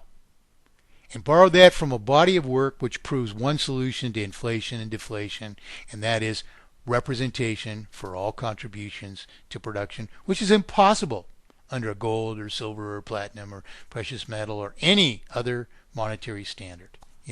And what is fractional reserve banking? Is it the cause of our problems? No, it's a consequence of the faults of the gold standard. Because you can't have enough circulation to sustain vast more industry someday on virtually the same circulation or little more, negligibly more circulation far down the road, And so you abandon it. And that's that. And interest might cause you to abandon that all the earlier because it's multiplying debt in relation to a circulation, and you have to introduce a whole load more circulation. Why? Not because that it's increasing the circulation, because it's replenishing the ever more that you're paying out. This is what's so preposterous about, these people who claim money out of thin air, They don't even know where it originates. It originates in Ron Paul. But why? Because he's claiming that he's implying that the causes of our problem is that money's too cheap. That's why we're borrowing too much. He advocates, and Austrian economists advocate, elevated rates of interest. And even began to study this if you don't realize these things. So he's saying if we made money more expensive by increasing interest rates substantially, we wouldn't have borrowed too much. And he's claiming, in the same saying, that too much money is the cause of our problems, right? And what does he cite? He cites how much money the Federal Reserve is creating. Okay? Is that the equation for too much money? Is circulatory inflation? It's an increase in circulation per represented properties, all right, or entitlement. Okay, so it is an increase in circulation per represented properties or entitlement. Okay, but if you increase circulation, is it just what you create and introduce to circulation that manifests in an increase? Absolutely not, because the rest of the math is you're paying out of your possession all the interest and principal on the monumental sum of debt you've accumulated by paying interest and principal out of circulation and borrow that back into circulation as a new debt increased perpetually by so much as periodic interest on an ever greater sum of debt. You see? So Ron Paul isn't even doing the math. And he claims by this stupid phrase, money out of thin air. It's utterly stupid. Money is not created out of thin air. And he's saying that just creating it and increasing the circulation. So our problems are a result of inflation. He says this all the time. And that's what the phrase or expression relates to. Okay? But if it was true, we'd be awash in money. And that's why prices would have gone up. And as I told you about, there's the first question I asked about economics, and it precipitates in this whole thesis of mathematically perfected economy in a two-part rhetorical question where, first of all, I prove that circulatory inflation is impossible because debts are collateralized. So I asked my teacher, so how is it even possible to suffer circulatory inflation? He thought for a full 2 minutes. Standing there, rubbing his head, talking to a kid that had been in college algebra since the second grade. And he finally says, by God, I think you're right.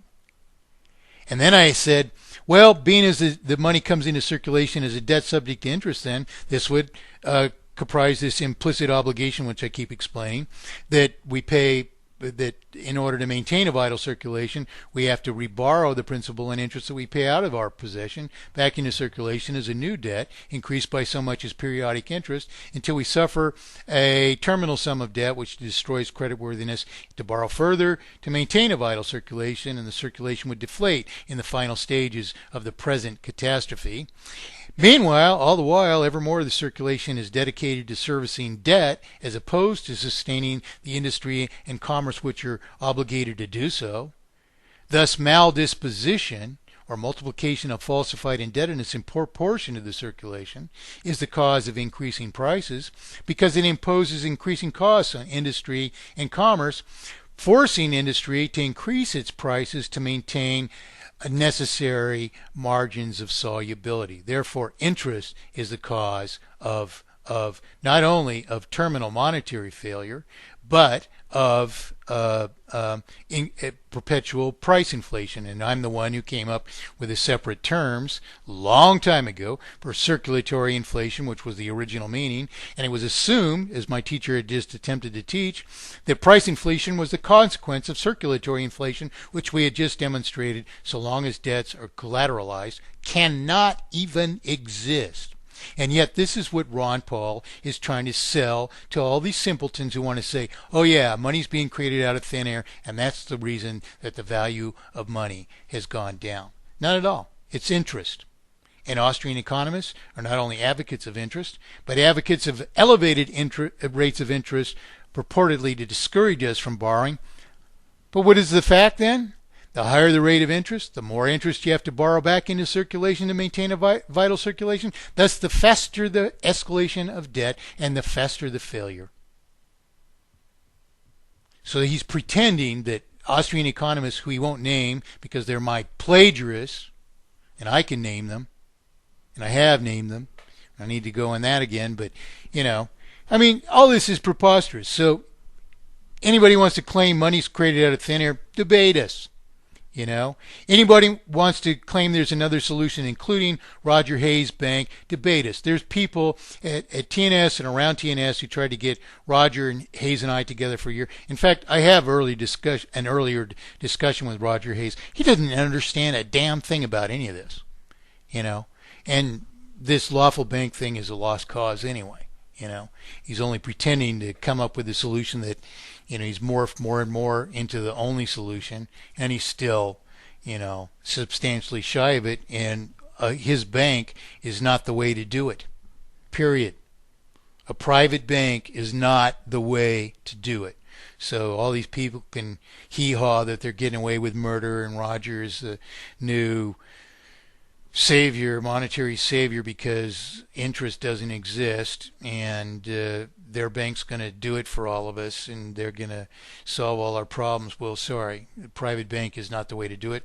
I even listened to Roger's minute and a half or 45-second part of a presentation where he himself asserted that government is the only place that money should be created. So all this is just preposterous. And if you go on saying these things, then I don't know, debate us, or I don't know, maybe we should go away because we got new TNS hosts who are promoting the idea that money's created out of thin air, and money is the root of all evil. If I'm not part of that movement, and if spaceships are our focus and multiple incessant alien abductions are my claim to fame, then I discredit myself, and if you people aren't interested in solution, that's all right with me.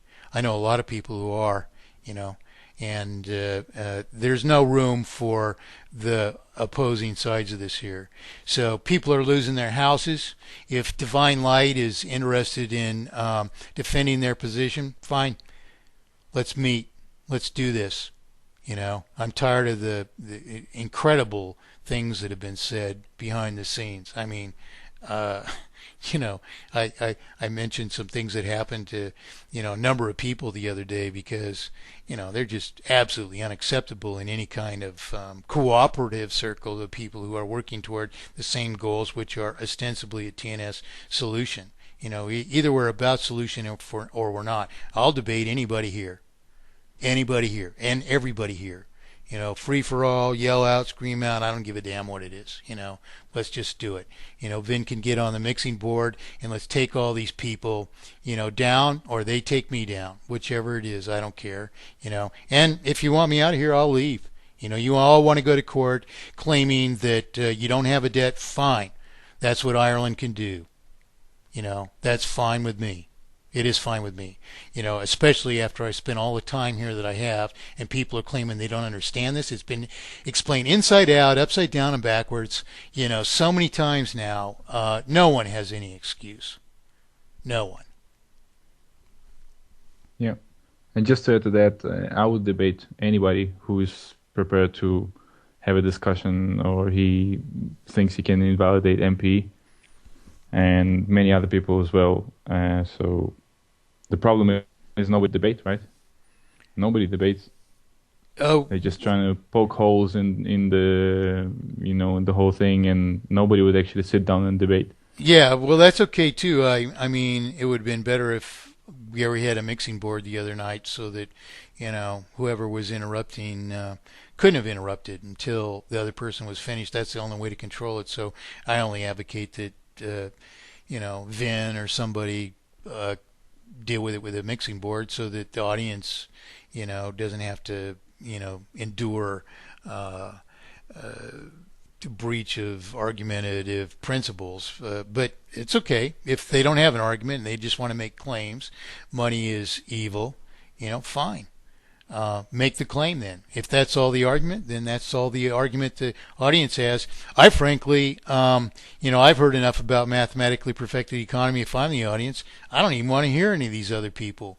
I wouldn't even want to listen to TNS ever again if I got to listen to alien abductions where the guy's got a few comments about monetary reform somehow. What a strange admixture of interests, or if there's some, spiritual, enlightenment that,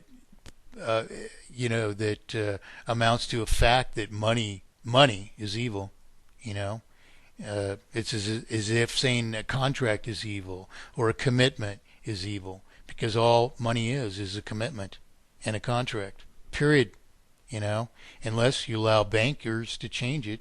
Money changers are evil. People that claim things that aren't solution are evil, especially when we need solution, and 10,000 homes in just the United States are going into foreclosure every day. Those people are evil. People who claim to have ascertained the problem when they can't even articulate it, and know damn well they stole it from somebody else, they're evil. Why? Because you should be listening to the person that did ascertain it and did develop a solution out of it. And if that's not what you're interested in listening to, then you think I'm pretending, or it doesn't matter that I solve these things and that anybody can come up with a solution. And yet, all you see in history is Stephen Zarlinga advocated a Chicago plan with interest rates reduced to 4 or 5%. That would have saved us. They're far below that now, and we're still not saved. Why? Because any rate of interest is usury. Interest is usury. That's why. Because it's an obfuscation of the currency. Because banking shouldn't exist. Allen Hodgson Brown advocated that what Roger repeated, that the interest doesn't exist. Therefore, it needs to be spent out into circulation with the principal. Why? When you can't even justify interest, because it's only imposed because the bank falsifies that it has property at risk. And that multiplies falsified indebtedness into terminal indebtedness. So you're just saying, oh yeah, still it's justified to pay 2, 3, 4 houses in interest on top of the principal if we just spend it into circulation with the principal. That's as stupid gets. That is utterly stupid. It proves the woman is nothing but a plagiarist, especially since she plagiarized my Parable of Perfect Economy. It's obvious where she even got these ideas.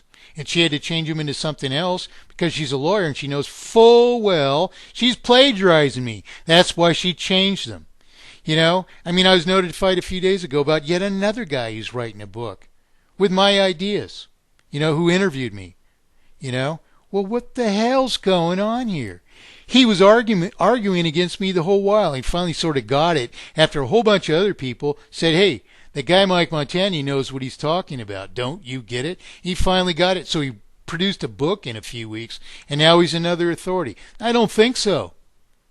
I don't think so, because there's a lot of other things to answer for in terms of implementation. And I mean, there's a heck of a lot of questions that have been resolved to absolute answers all along the way. Nobody's going to just jump in here and pretend to, eradicate interest and assimilate my schedule of payment and solve the same thing. Roger can't even tell you why there's 3 categoric faults to be solved. And those 2 things are the result of it. He can't tell you why. And he's never explained it to anybody. And his audience supposedly understands. What a bunch of crap. And here we are spending time about this, and I mean, it's all there is to talk about, because we've gone around and around and around and around in circles. And still, all that happens is another TNS host jumps up and says, money's created out of thin air. I don't have a debt. I'm free. Yeah. Well, I think at the end of the day, people who are willing to try that and go with that, they will try that, and they would see, in the end, and it will not work. I mean, it's really that simple. Yeah. So there's no. Eventually, people will name realize one case it has worked. There you go. Yeah. People have been doing this for years. Name one case it has worked. Name one court case where indeed it was decided, despite the fact that a person signed a contract to assume a debt, that no debt existed. Name one case.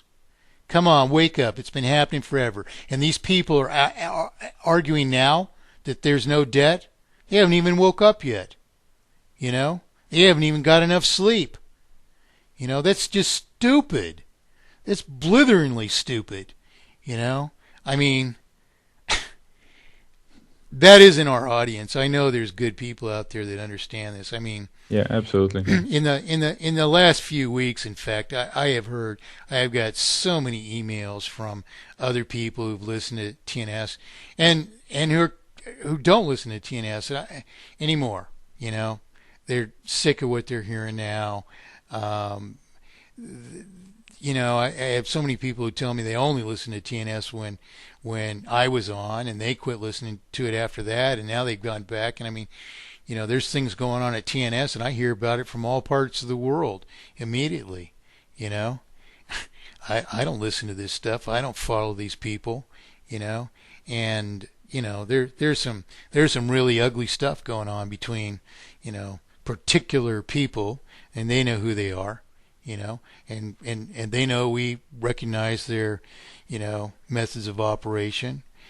We know what they're saying in the chat rooms, and if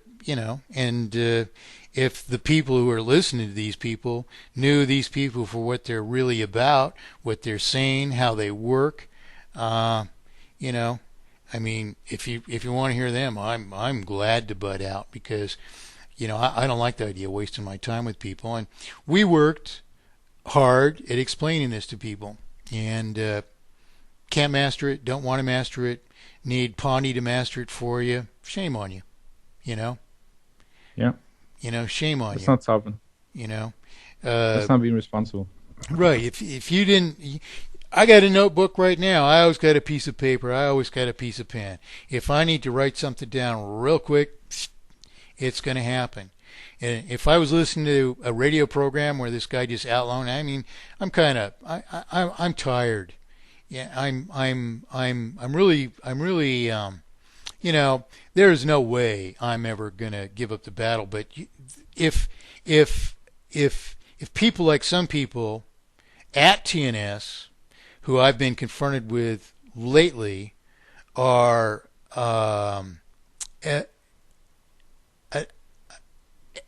indicative of the audience that we have to listen, then we're attempting to educate people who would just as soon cop out and say, oh yeah, I'm a Christian, therefore money is evil, which isn't even what Scripture says, you know.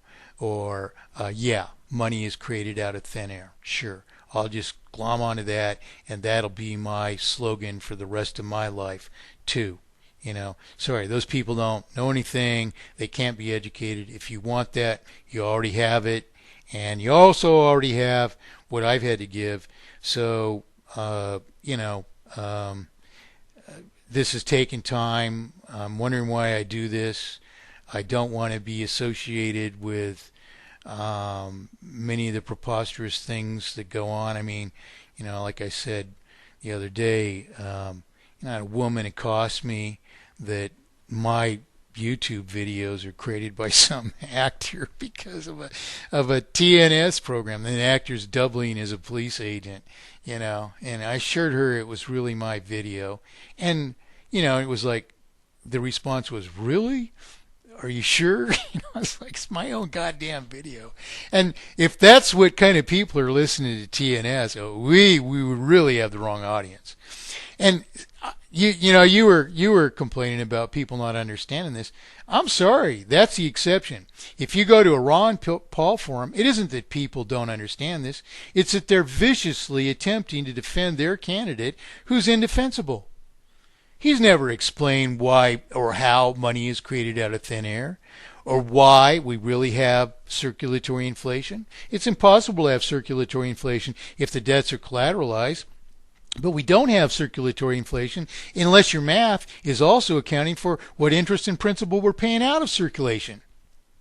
Because what's left is a product of what's paid out plus what's borrowed back in. And the net is the sum. And we're actually suffering from a terribly deflated circulation. But Ron Paul forums are very adverse to argument because people do not want Ron Paul's ideas challenged. They just want that candidate to prevail because he's going to purportedly end the Fed. He's going to end the Fed. He's going to dissolve the integration of the 12 private banks at the top, which are the central bank, and spread the power to all banks. We'll still have the same thing. We'll still have the obfuscation of our promissory obligations, which is terminal. And if Ron Paul has his way, elevated rates of interest will discourage us from borrowing so much. So instead of paying 3 or 4 houses, you'll pay 5 or 6 or 7 for your house, and that'll discourage you from borrowing too much, all right? But it also multiply your debt at all the faster rate and impose terminal failure all the sooner. Watch my YouTube video. It articulates that step by step and step for the simpleton, and people claim they don't understand this, or there's some exception to it, and there's no exception to it at all. You know, I mean, I did the math 35 years ago. You know, I mean, I produced computer models 1983, 1984. You know, they did the math, and they're amazingly accurate. They even projected how interest rates had to decrease over time. You know, they smoothen it out. But it's still the pattern that, you know, we need to adhere to, but human decisions deviate and wait too long or act too soon and act too little or act too much, and yet it all works out about the same because what happens is when you don't act enough or soon enough, more suffering precipitates in more severe reaction, and you get about the same result. You know, it just zigzags across the line that my computers, and the idea that somebody would claim to me after all the work that I've done that money's created out of thin air. I mean, if you think about it, it's just ridiculous. You know, I could react far differently. Yeah, Mike, do you want to? How long do you want to stay on air? Well, let's see. We got another, I mean, I'll get off any time, but we've got another 50 minutes until the next show. I guess Mally comes on after me. I don't even know. It's 11 now. So yeah, he comes on at 12, so it's 12. 10 okay. after 11. I'm just gonna jump out here real quick, but I'll be back in, say, I don't know, 20 minutes. Okay, give me something you'd like me to talk about. What's going on in the chat rooms I don't want to look at because of all the people giving me the one finger salute and all. Yeah. Well, I think there are people in the chat room. It's a mixed mixed opinion in the chat room. Like some people don't. I'm you see like I spoke with few of the people that leave in comments, so I know where some of them are at. So far I see just people posting stuff that some of these people that don't really understand MP, to be honest. And I'm not trying to be against here anybody, folks, really. But I mean, there are people here in the chat box that are tuning in. There are people tuning in, not in the chat box, and people understand this. So, I You mean, know, if you can't understand that this, that isn't the way that people who don't understand indicate how they don't understand. If the teachers in the teaching you elementary arithmetic, for example, and they explain how the sum of two numbers is arrived at, and how the sum of three numbers is arrived at, etc., which is just a glorified way of counting on your fingers, and you don't get it, you raise your hand and you say, "What I don't get," you know. Are people saying that they don't understand that inflation and deflation have to be solved? Are they saying they don't understand why we have to have an immutable currency? Are they saying they don't understand why we have to arrest terminal multiplication of falsified indebtedness? You know? Or are they saying we don't have to have correct arguments for foreclosure against bankruptcy, which resolve our obligations to what we sign a piece of paper saying we would pay back the principal subject to interest? The interest part, you can leave and I'll just take it from there. I mean, I got to know what you need to explain. I've explained it all already. So, what happened? Did I go too fast? After episode the other day in the TNS host chat room, one of the other, broadcasters claimed, well, it was it's a genuine mistake that we make. It's not true. It is a genuine, it isn't just true in a blanket sense. Yes, we assumed a debt, and there's no genuine mistake about that. It doesn't matter if a person. I'm gonna have to jump off. I'll be back in a few minutes. Okay, it doesn't matter if a person, assumes that, no matter even a demented state, when you sign a promissory note and you ask grandma who's getting Alzheimer's, grandma, you just refinanced your house. Are you aware that you just assumed another $50,000 of debt, the principal of this debt? And she'd say, oh, yes, I mean, go down to a bank and you ask every person who's signing a mortgage there, or refinancing their house, or assuming a debt for any purpose whatsoever, expanding business, whatever. You ask that person after they pen their name to a contract, are you under any misconception that you've assumed a debt? And I defy you to find anybody who doesn't understand that.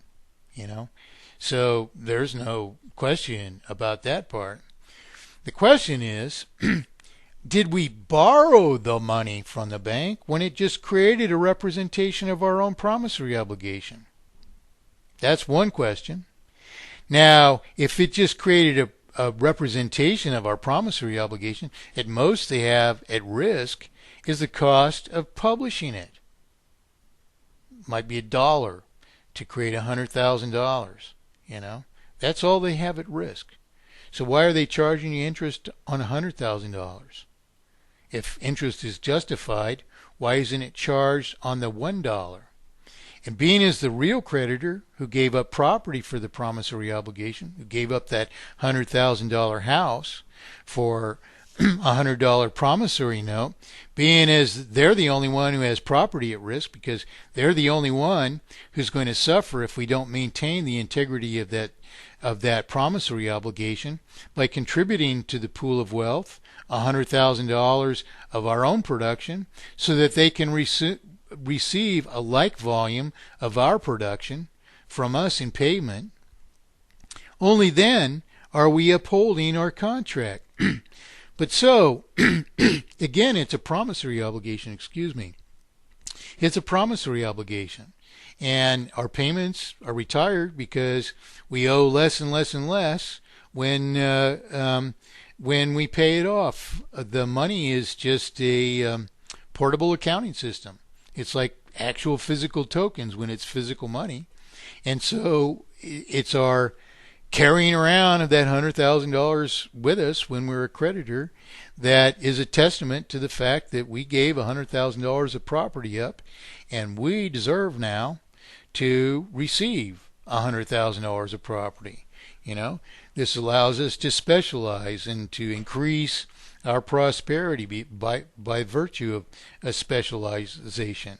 So regardless of whether you understand this idea that principal has to be retired, our real debt is to the real creditor, and the only way it's performed, I don't know how you can't understand this.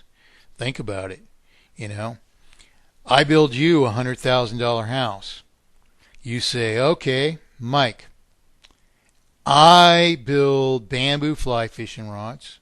I will produce $100,000 worth of bamboo fly rods. That might not be what you want, but because of other people contributing their production to the overall pool of wealth, you get to select what you want of it with $100,000, and I've only contributed my like contribution if I've contributed. So I receive $100,000, you receive $100,000 for the bamboo fly fishing rods that you build. How do you certify that you've produced this for me and not as a reward to yourself? You pay the $100,000 out of circulation. You sell a rod for $5,000. You pay $5,000 out of circulation. That went to me then because $5,000 of your production exists for me to reap as my reward for $5,000 of the $95,000 remaining that you owe. That $5,000 had to be retired from circulation because it no longer represents anything. You fulfilled the obligation to pay it off. It's just as in the parable of perfect economy. Simple thing to understand. Money is evidence that you're owed that much production. Period. That's all it is. Now, when a bank claims to loan it to you when they didn't even give up anything, that's a falsification. Period.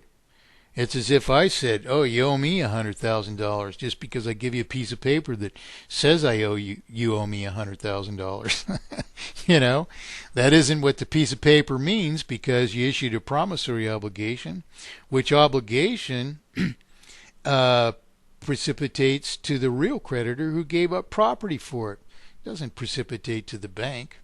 The bank has no claim to fulfillment or enrichment. It gave up nothing, period. It just created a further representation of the promissory obligation, So that's simple.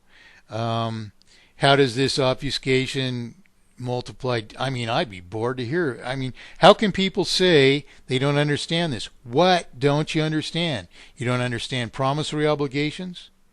You don't understand that the bank's obfuscation of our promissory obligations multiplies falsified indebtedness into terminal sums of falsified indebtedness?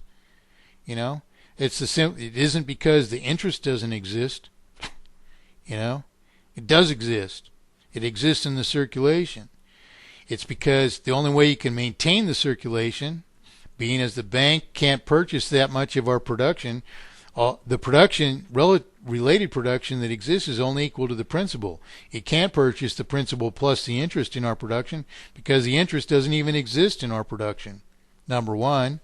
It isn't something it wants to do either because then it's obvious that they're just publishing money and it's enriching them. And why? Let me publish the money if you believe that's just or right. I wouldn't even want it. Benjamin Franklin did that. He didn't collect the principal for himself. He didn't charge interest based on the principal for himself.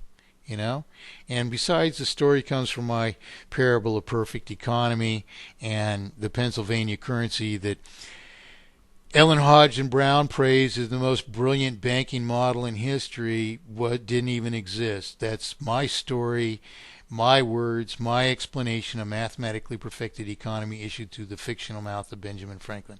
I don't know. What don't people get? You think banking is justified still? You think we should all suffer terminal failure, foreclosure, bankruptcy, and we should go to the courts arguing we don't have a debt, even though we sign a piece of paper assuming a debt, even though the real creditor can only acquire from the pool of wealth if we contribute to the pool of wealth an equal volume of our own production? I mean, what don't people get? I mean, people claim they don't understand this. Well, I hear from a few people, most people I hear from, including a woman I had a just tremendous visit with this morning. I understood it in vivid detail, extending out to just any implementation and everything. Didn't have to explain a thing to her. We spent most of the time talking about the story behind it. The history, of it, and she said she no sooner began to read my work and she realized it was the only answer, the only math that worked. What do other people tell you who get it? The exact same thing. Everybody who gets it says the same thing, and people claim they don't get it. Well, I don't know. What's the problem? What don't you get? What do I need to explain that hasn't been explained? Anybody saying there, Ivan? I'm just back, Mike, answering the question to Ambassador. It's it's just a standard question. Why, if you got a property of somebody and the bank created the notes, then they gave you the money to give to the creditor. So how come the bank is not the creditor? But this was explained many times before, and if you just it's been explained many times today alone. The bank doesn't give up anything. The bank doesn't give up anything. So in other words, if you have three people, me, Mike, and yourself, Ambassador. And by the way, if you want to call in, I don't know, let me know, maybe in the chat box, and then I can PM you Mike's Skype, or if you have Mike on your Skype, or Mike, if you want to say the Skype. But basically, like, if we're three of us, right? And Mike is the one that actually printed the evidence. So you give me your bike, I give you the money that Mike printed. So who is the actual creditor? Is it the bank who just printed something that provides an evidence that you gave me your bike and you got the money? No, it's not the bank. I mean, that's it's really simple. But let me even say it in a more obvious way, which is the whole reason for my parable of perfect economy, because it gives this example. Mm-hmm. Ivan buys a house that I produce, and Ivan builds whatever Ivan builds. Let's say Ivan raises chickens, and he says, Mike, I'll give you $100,000 worth of chickens for the house you want $100,000 for. So Ivan writes me a promissory obligation to deliver me $100,000 worth of chickens, which, by the value that we agree for his chickens, comes out to, let's just say it's $1 a chicken. So he's going to pay me 100,000 chickens over, let's not make it mathematically perfected economy. Let's just say it's over 10 years. So I'm going to get 100,000 chickens over 10 years, which is more than I can use. So I'm going to need to give them to somebody else if I accept chickens. But let's say I can use them for some reason. Let's just say that's the case. So Ivan issues me a promissory note to give me 100,000 chickens over 10 years. 10,000 chickens per year. So which is an awful lot, I realize, but we're just showing how a promissory obligation works. Yes, it's a lot. I love chickens. Yeah, I love chicken too, but can't eat that much. You can never get too much chickens. Okay, so here's the thing. So Ivan said, Mike, I'll give you 100,000 chickens, and I accepted that for some reason. That's exactly what I want. Okay, so how does this work then? Ivan gives me 10,000 chickens at the end of the first year, or the first day of the first year, or over the first year. Doesn't matter. But every time he gives me so many chickens, say he gives me 100 chickens, we subtract that from the 10,000 chicken that he owed because it isn't owed anymore, right? So we could keep the record right on that original note, and we'd say minus 10 chickens delivered at such and such a date, and I would sign it validating that indeed Ivan had provided me the 10 chickens or 100 chickens or 10,000 chickens or 1,000 chickens, whatever it is. Now the remaining principal is the original principal less what's been paid. So what happened to the promissory obligation? As it's paid, it no longer represented value, and it's retired from circulation because fulfillment voids its value. Simple as that. Do you get that, Ambassador? That's the situation. Ivan's issued the promissory obligation. It promises to give whatever to me. And as he pays it, it diminishes the balance and it diminishes the remaining value of the promissory obligation because all the payments are voided and retired from circulation. So that's the promissory arrangement between people, and that's the only way that money can represent true redeemable value likewise. Now, let's do banking. We have the exact same situation, except the bank comes in between Ivan and me and says, nah, Ivan, you cannot issue your promissory obligation to Mike on your paper. It has to be printed on our paper. So now, Ivan, you will pay the chickens to us, and Mike, you have the piece of paper, and because we loaned you money, the same promissory obligation, a further representation of it, the principal is at risk, and that justifies interest. So Ivan, instead of owing us 100,000 chickens, you owe us 500,000 chickens, and you have to pay us 500,000 chickens over 10 years. But there's only 100,000 chickens in circulation. So Ivan is going to have to borrow another 400,000 chickens over the lifespan of that obligation just in order to maintain the 100,000 chickens in circulation that he has to pay the bank 5 times over the same time span. Okay? All the bank did was give us the paper. So you're saying the chickens were owed the bank, is what you're saying, if the debt is to the bank.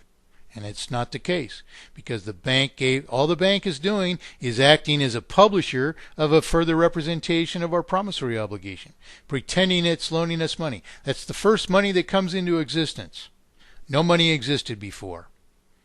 So all they did was deny Ivan and I our universal right to issue promissory obligations to each other, pretending that the only justifiable form, and rightful authority was that they issue a representation of the same promissory obligation, intervening between us, pretending to loan us money that never even existed to loan. They just created as it's needed, okay, which isn't creating it out of thin air or out of nothing. They created it out of our promissory obligation. They made Ivan go to the bank, sign a piece of paper and saying, oh, I'll pay Mike I'll pay 100,000 chickens to the bank for the 100,000 chickens I'm supposed to give to Mike. So the bank gives Mike a piece of paper representing 100,000 chickens and makes Ivan pay $500,000 to pay Mike, or 500,000 chickens to pay Mike 100,000 chickens.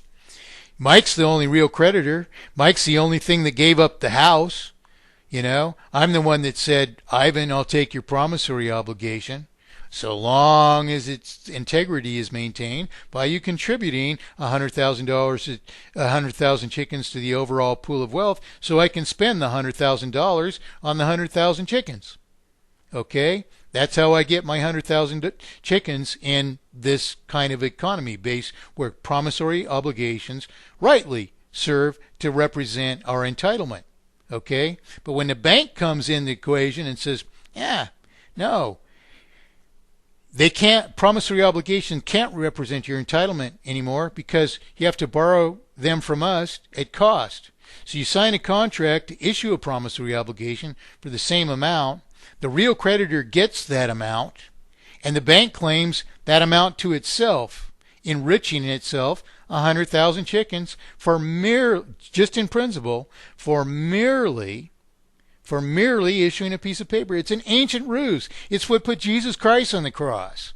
It's as simple as that. It's like, whew, that's an amazing thing to issue paper and to dispossess the world for producing nothing, pretending money has to be borrowed from you when you're actually only producing a further representation of a promissory obligation, and to defraud the world out of all of its production and means of production by this is certainly criminal. Why isn't the money owed the bank? Because the bank never gave up anything worth a house or 100,000 chickens which were promised to pay for it. The bank gave up a piece of paper. It just took out its pen and it wrote on that piece of paper, Ivan promises to give you 100,000 chickens. Yeah.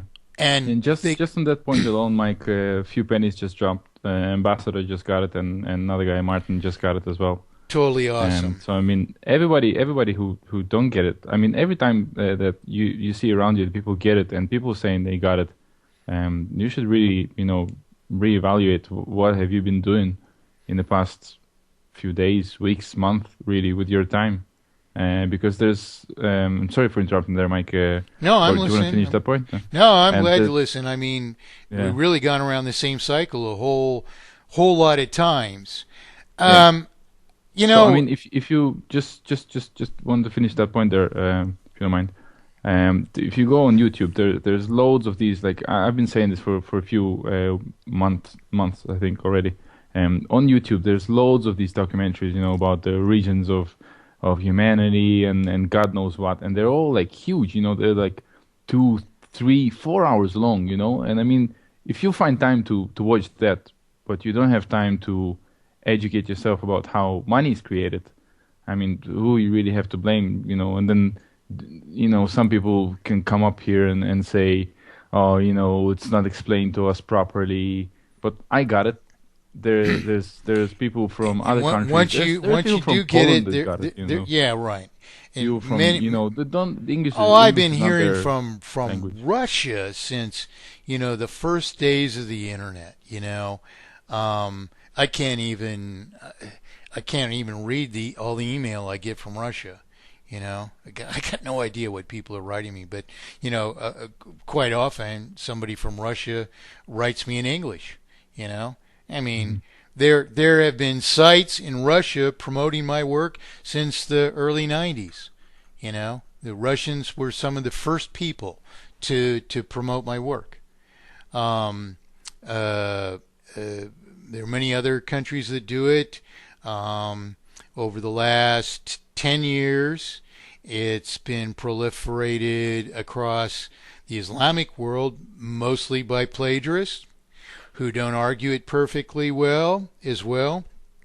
And you'll also see many people pretend to explain, why the world is the way it is, actually taking from my work and trying to explain in some obtuse or general way, what they took from my work, and they explain it wrong.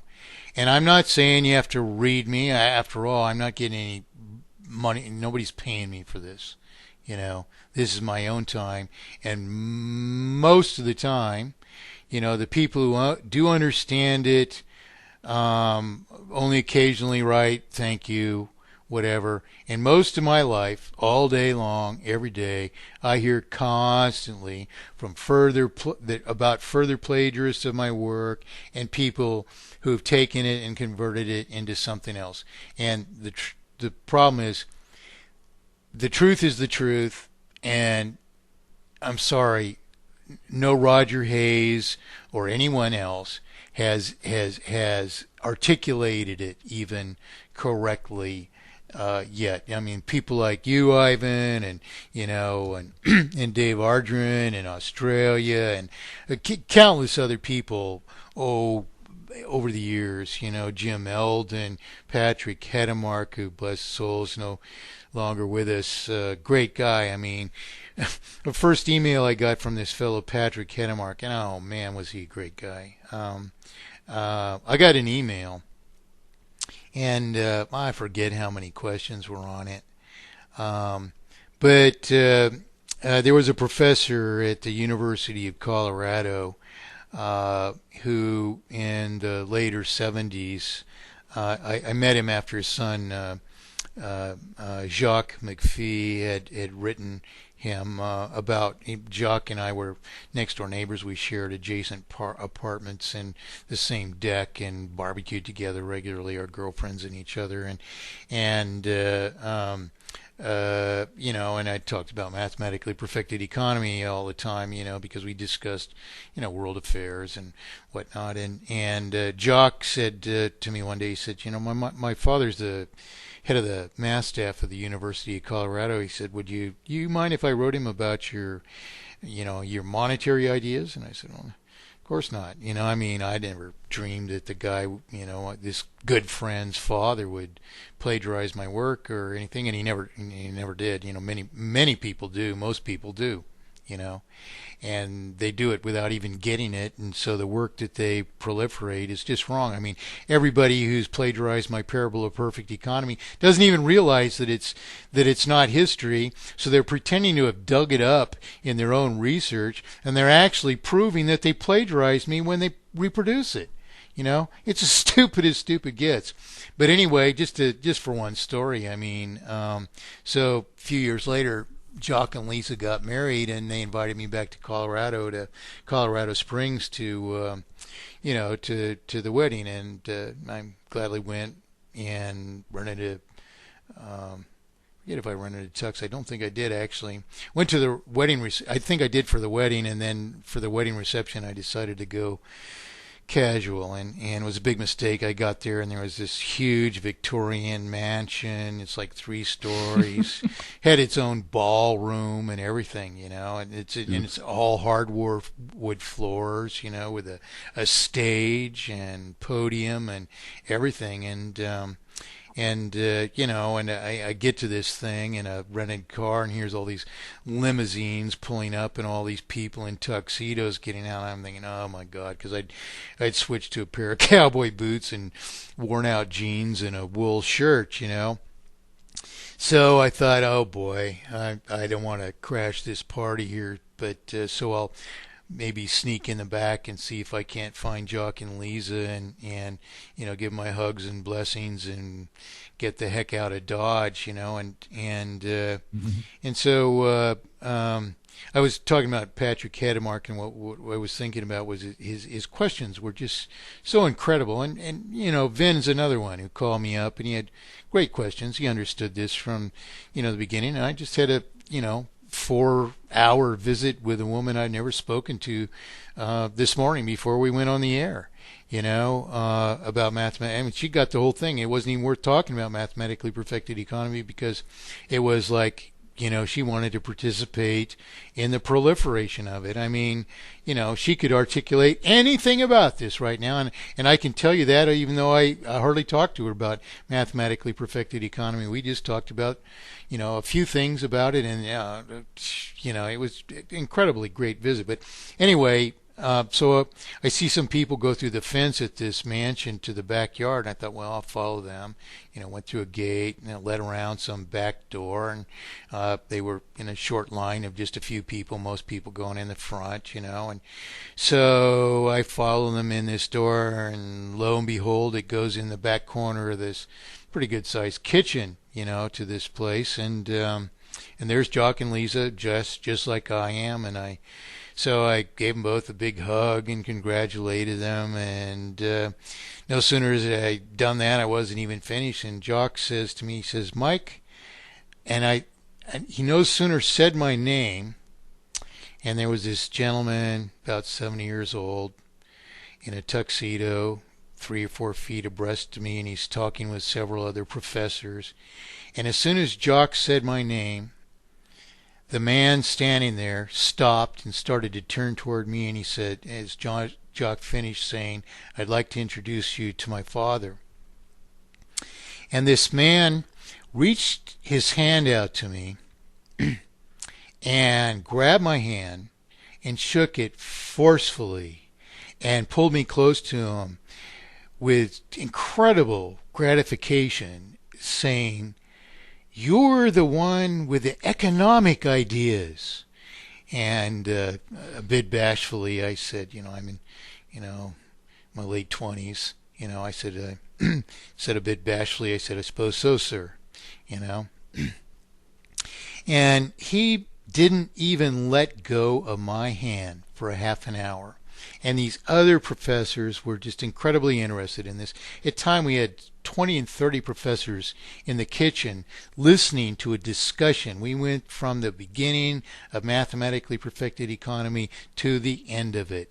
The obfuscation of the currency, solution of 3 categoric faults, implementation, transition, everything. Went out to ancient history, ancient Egypt, all these things that relate to this that we don't even talk about on TNS because people are interested more in aliens or something and alien encounters explaining monetary thesis, evidently. I mean, I don't know what's going on anymore, but anyway, hours and hours and hours transpired, and then we finished. We got to the end of this in one sitting, and this man asked the best questions that had ever been asked in vivid detail, all the mathematics. We proved each part of the thesis as we went. And this man was perfect, the perfect audience and all this, and we finished. He says, how long are you going to be here? And I said, well, my plane leaves first thing in the morning. He goes, oh. Can I introduce you to some people? And I said, well, certainly. And I still can't hardly believe how much respect this man had. He must have, I don't know a lot about him. He must have had a great integrity, because we just went to the first room next to the kitchen, which was a huge dining room, and it was full of people, many sitting at a big table eating, others standing around talking and all. And as soon as we appeared in the doorway, everyone fell silent immediately. And this happened in every room of this mansion. We went through every floor. And Will said, can I have your all attention a moment? I'd like to introduce this young fellow, Mike Montagne, here, and he's a monetary theorist. He's got this idea that he calls mathematically perfected economy, that any economy based on interest-bearing debt inevitably terminates itself under terminal sums of insoluble debt which are unrecoverable. And he's produced a singular solution and a way to immediately transform any such system as we now suffer into mathematically perfected economy, not only immediately but even virtually without cost. And I would like, if you will, to meet us in the ballroom. I think that this is Mike has to leave in the morning, and this is our only opportunity to hear about this, and it's truly probably the most important thing you'll ever hear about in your life. And everyone would promise to meet us in the ballroom, and we go to the next room and the next room, and went every floor of this mansion. And he just looked at his watch each time, and he had decided an hour from a certain point. And we go finally to the ballroom, and there's a stage and a podium, and there's, public address system, and it's, state of the art, We took the podium, and this man had like a photographic memory. We went through the whole discussion. And it was getting light outside before we finished, and everyone's interest was just riveted on this. There was 3 people that left. They left together about 2 in the morning. A man raised his hand. He was standing with 2 women. He said, "Excuse me, Will, I hate to interrupt this. This is like the most fascinating thing I've ever heard in my life. But our daughter was married this morning also, and we haven't been to her reception yet. We really do have to leave. I'm very sorry about this." So those were the only 3 people to have left, So people who claim that they can't understand this, the truth is they can't understand it. They can understand it from what we've already said. You need to review these things. It's just, it's like when I was attending this lecture I told about in 1975 in Alaska, given by this man from Toronto, Canada. Jacques Walker was his name, who originally provided these quotes of Jefferson and Franklin, which are preserved in my work. They have no other source. No one has ever discovered an original source of that material, and yet this man didn't understand the obfuscation of the currency and the implications of Jefferson's quote, even that he would have created it. So it's by accident or whatever that he misquoted Jefferson. Sorry, Mike, just to come back to that previous story you told, Pondy was asking, and I'm sure some of the other listeners were wondering as well, who were those people again that you were talking to? Well, the man that I was speaking about, his name was Will McPhee, and this was the later part of the 1970s. Jacques had been writing to his father for several years, and we had deep conversations on our porch, and barbecued chicken every night, and steaks, and have a cocktail or two, and really, really good neighbor situation. And Jacques began writing his father about my ideas, and he explained mathematically perfected economy in his own words to his father, bit by bit. And this man had this incredible amount of, correspondence about this. So his name was Will McPhee. He was, I think, when Jacques was first writing him, he was the head of the math staff of the University of Colorado. Pretty well-known mathematician, and that's not the only time my work has pervaded the University of Colorado. In the early '90s, a fellow emailed me. Thanking me for my work and praising my work and notifying me that he had posted my theses on the University of Colorado's so-called long waves forum, which discusses the Kondratiev theorem, which is just a mathematic method of trying to project when business cycles will occur. So they have a failure. They actually have a failure for this kind of economy themselves, but they don't identify its causes. They just recognize the patterns. So they call these things the Kondratiev winter is what we're in now. Anyway, so my work had been posted there, and it had erupted in a tremendous debate among the top economists in the world. It was just a vicious,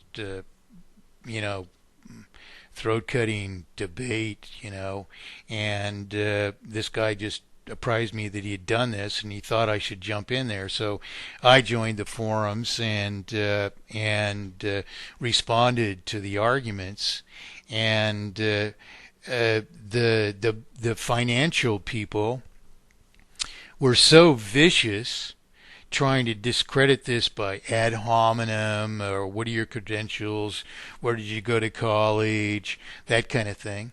that I mean, it just got to be a hideous affair, which actually destroyed the forums because these are all professional people and they all left, and it ended more or less when a fellow named Bob Bronson of Bronson Capital Markets, he's a financial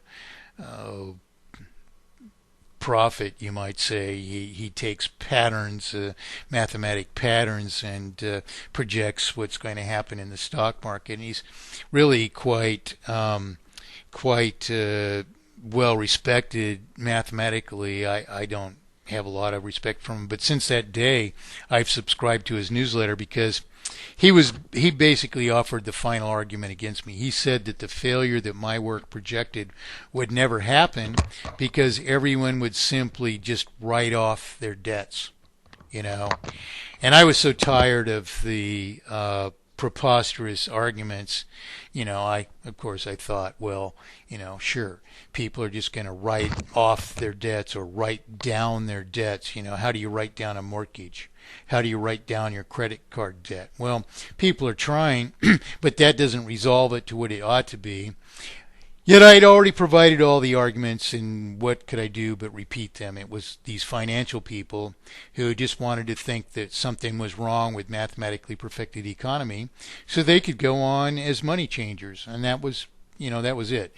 So I just quit logging in or participating at all anymore. I just left. I mean, it's not because I'm a quitter. I'd already provided the arguments, and these people had no valid argument against me. All arguments had been disproven.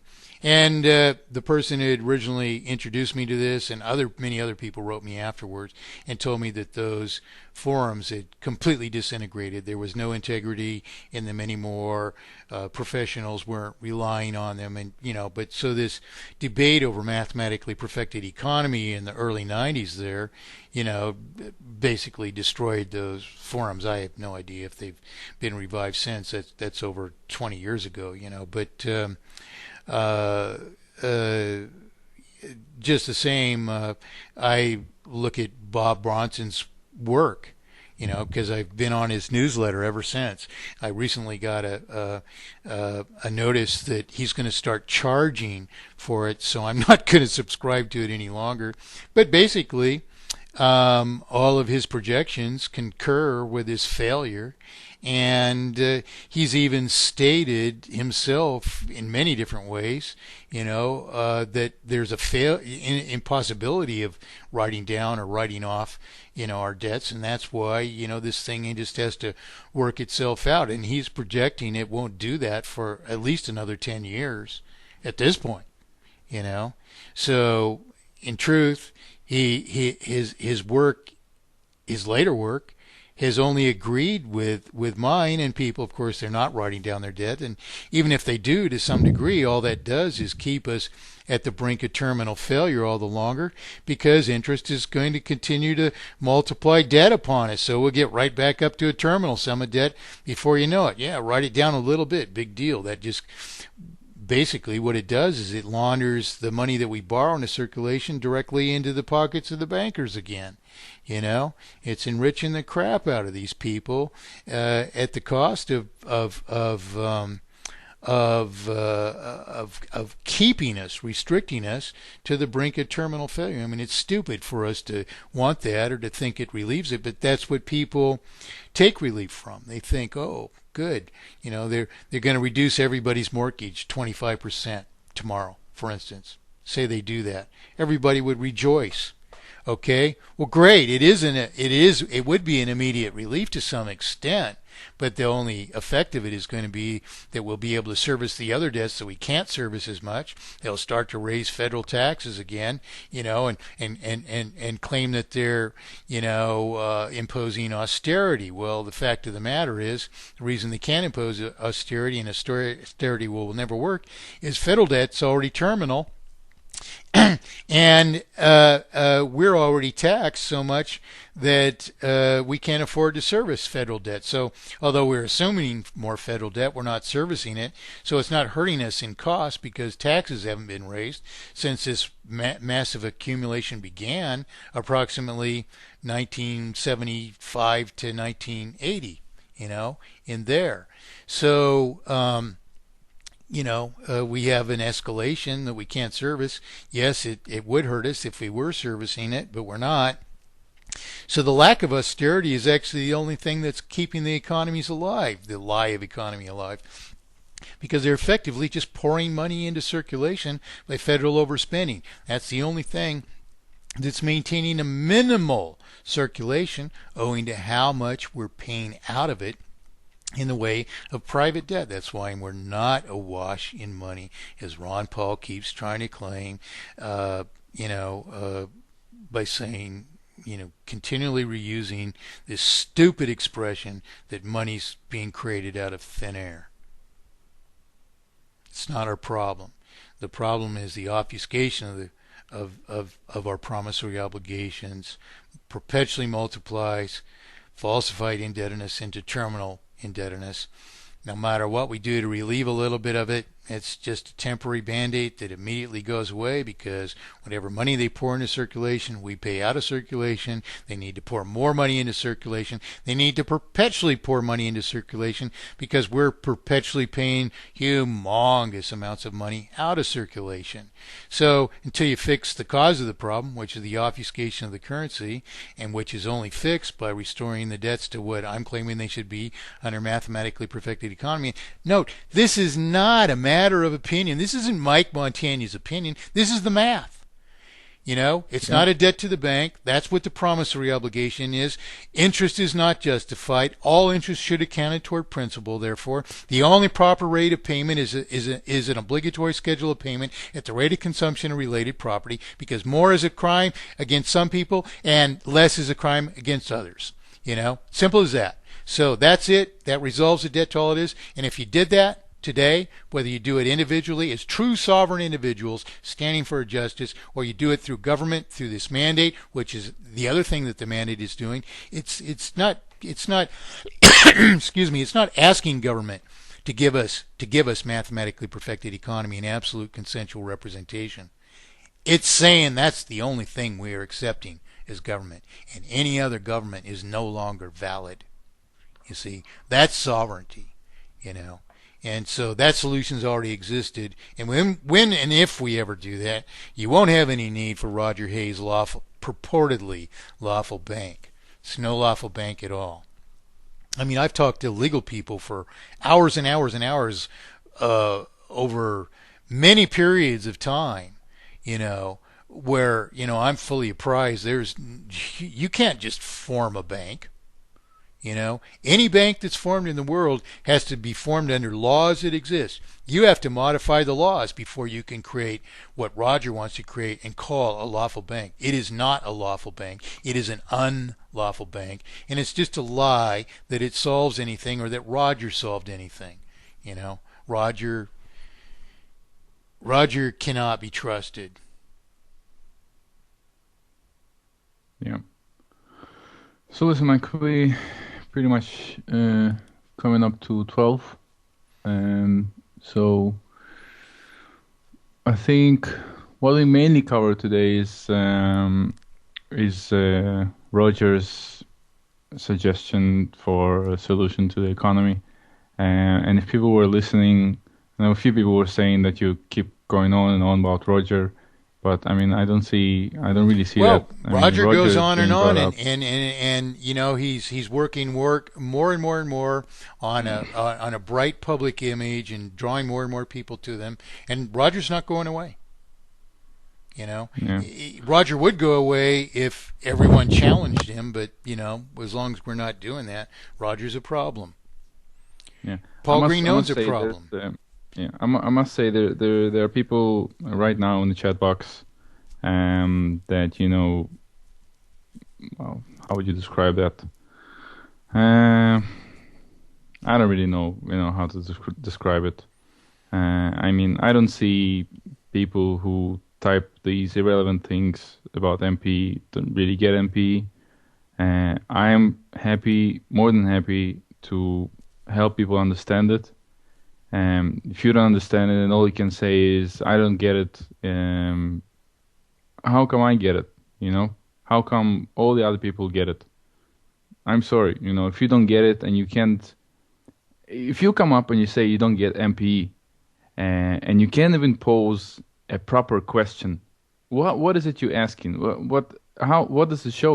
Did you actually try to understand it? If you can't even formulate a question about an aspect of MPE, the faults, the causes, if you can't formulate a proper question, then you haven't looked at it. And if you haven't looked at it and you come up and you're saying it wasn't explained to me, then I'm sorry. You need to go and look at it.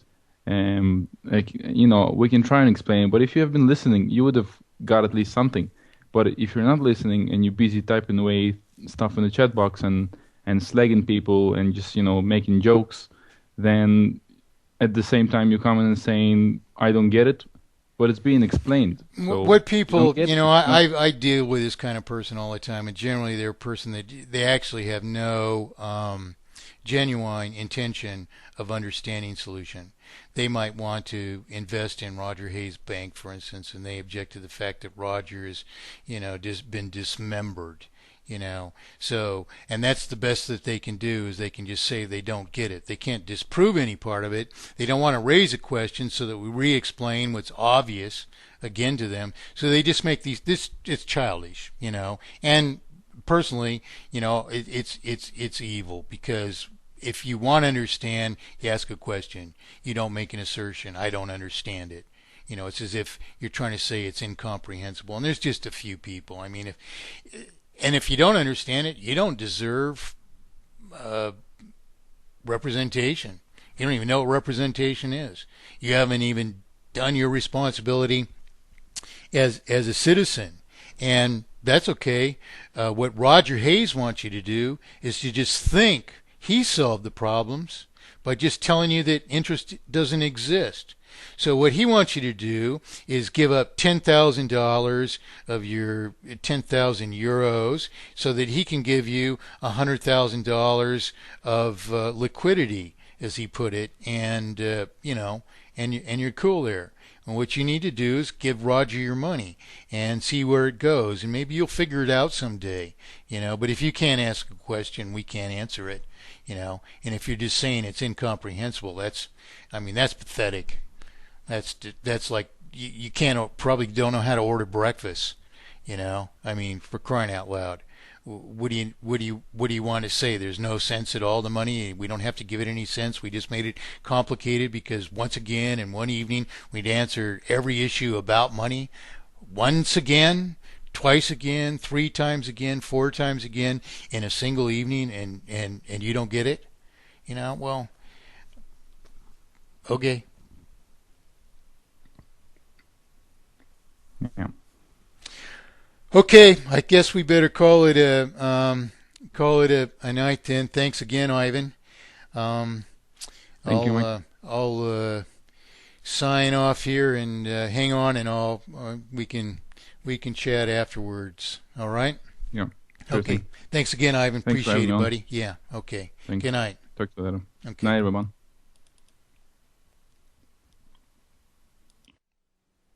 Thanks again for listening. I'm Mike Montagne, and we are all related.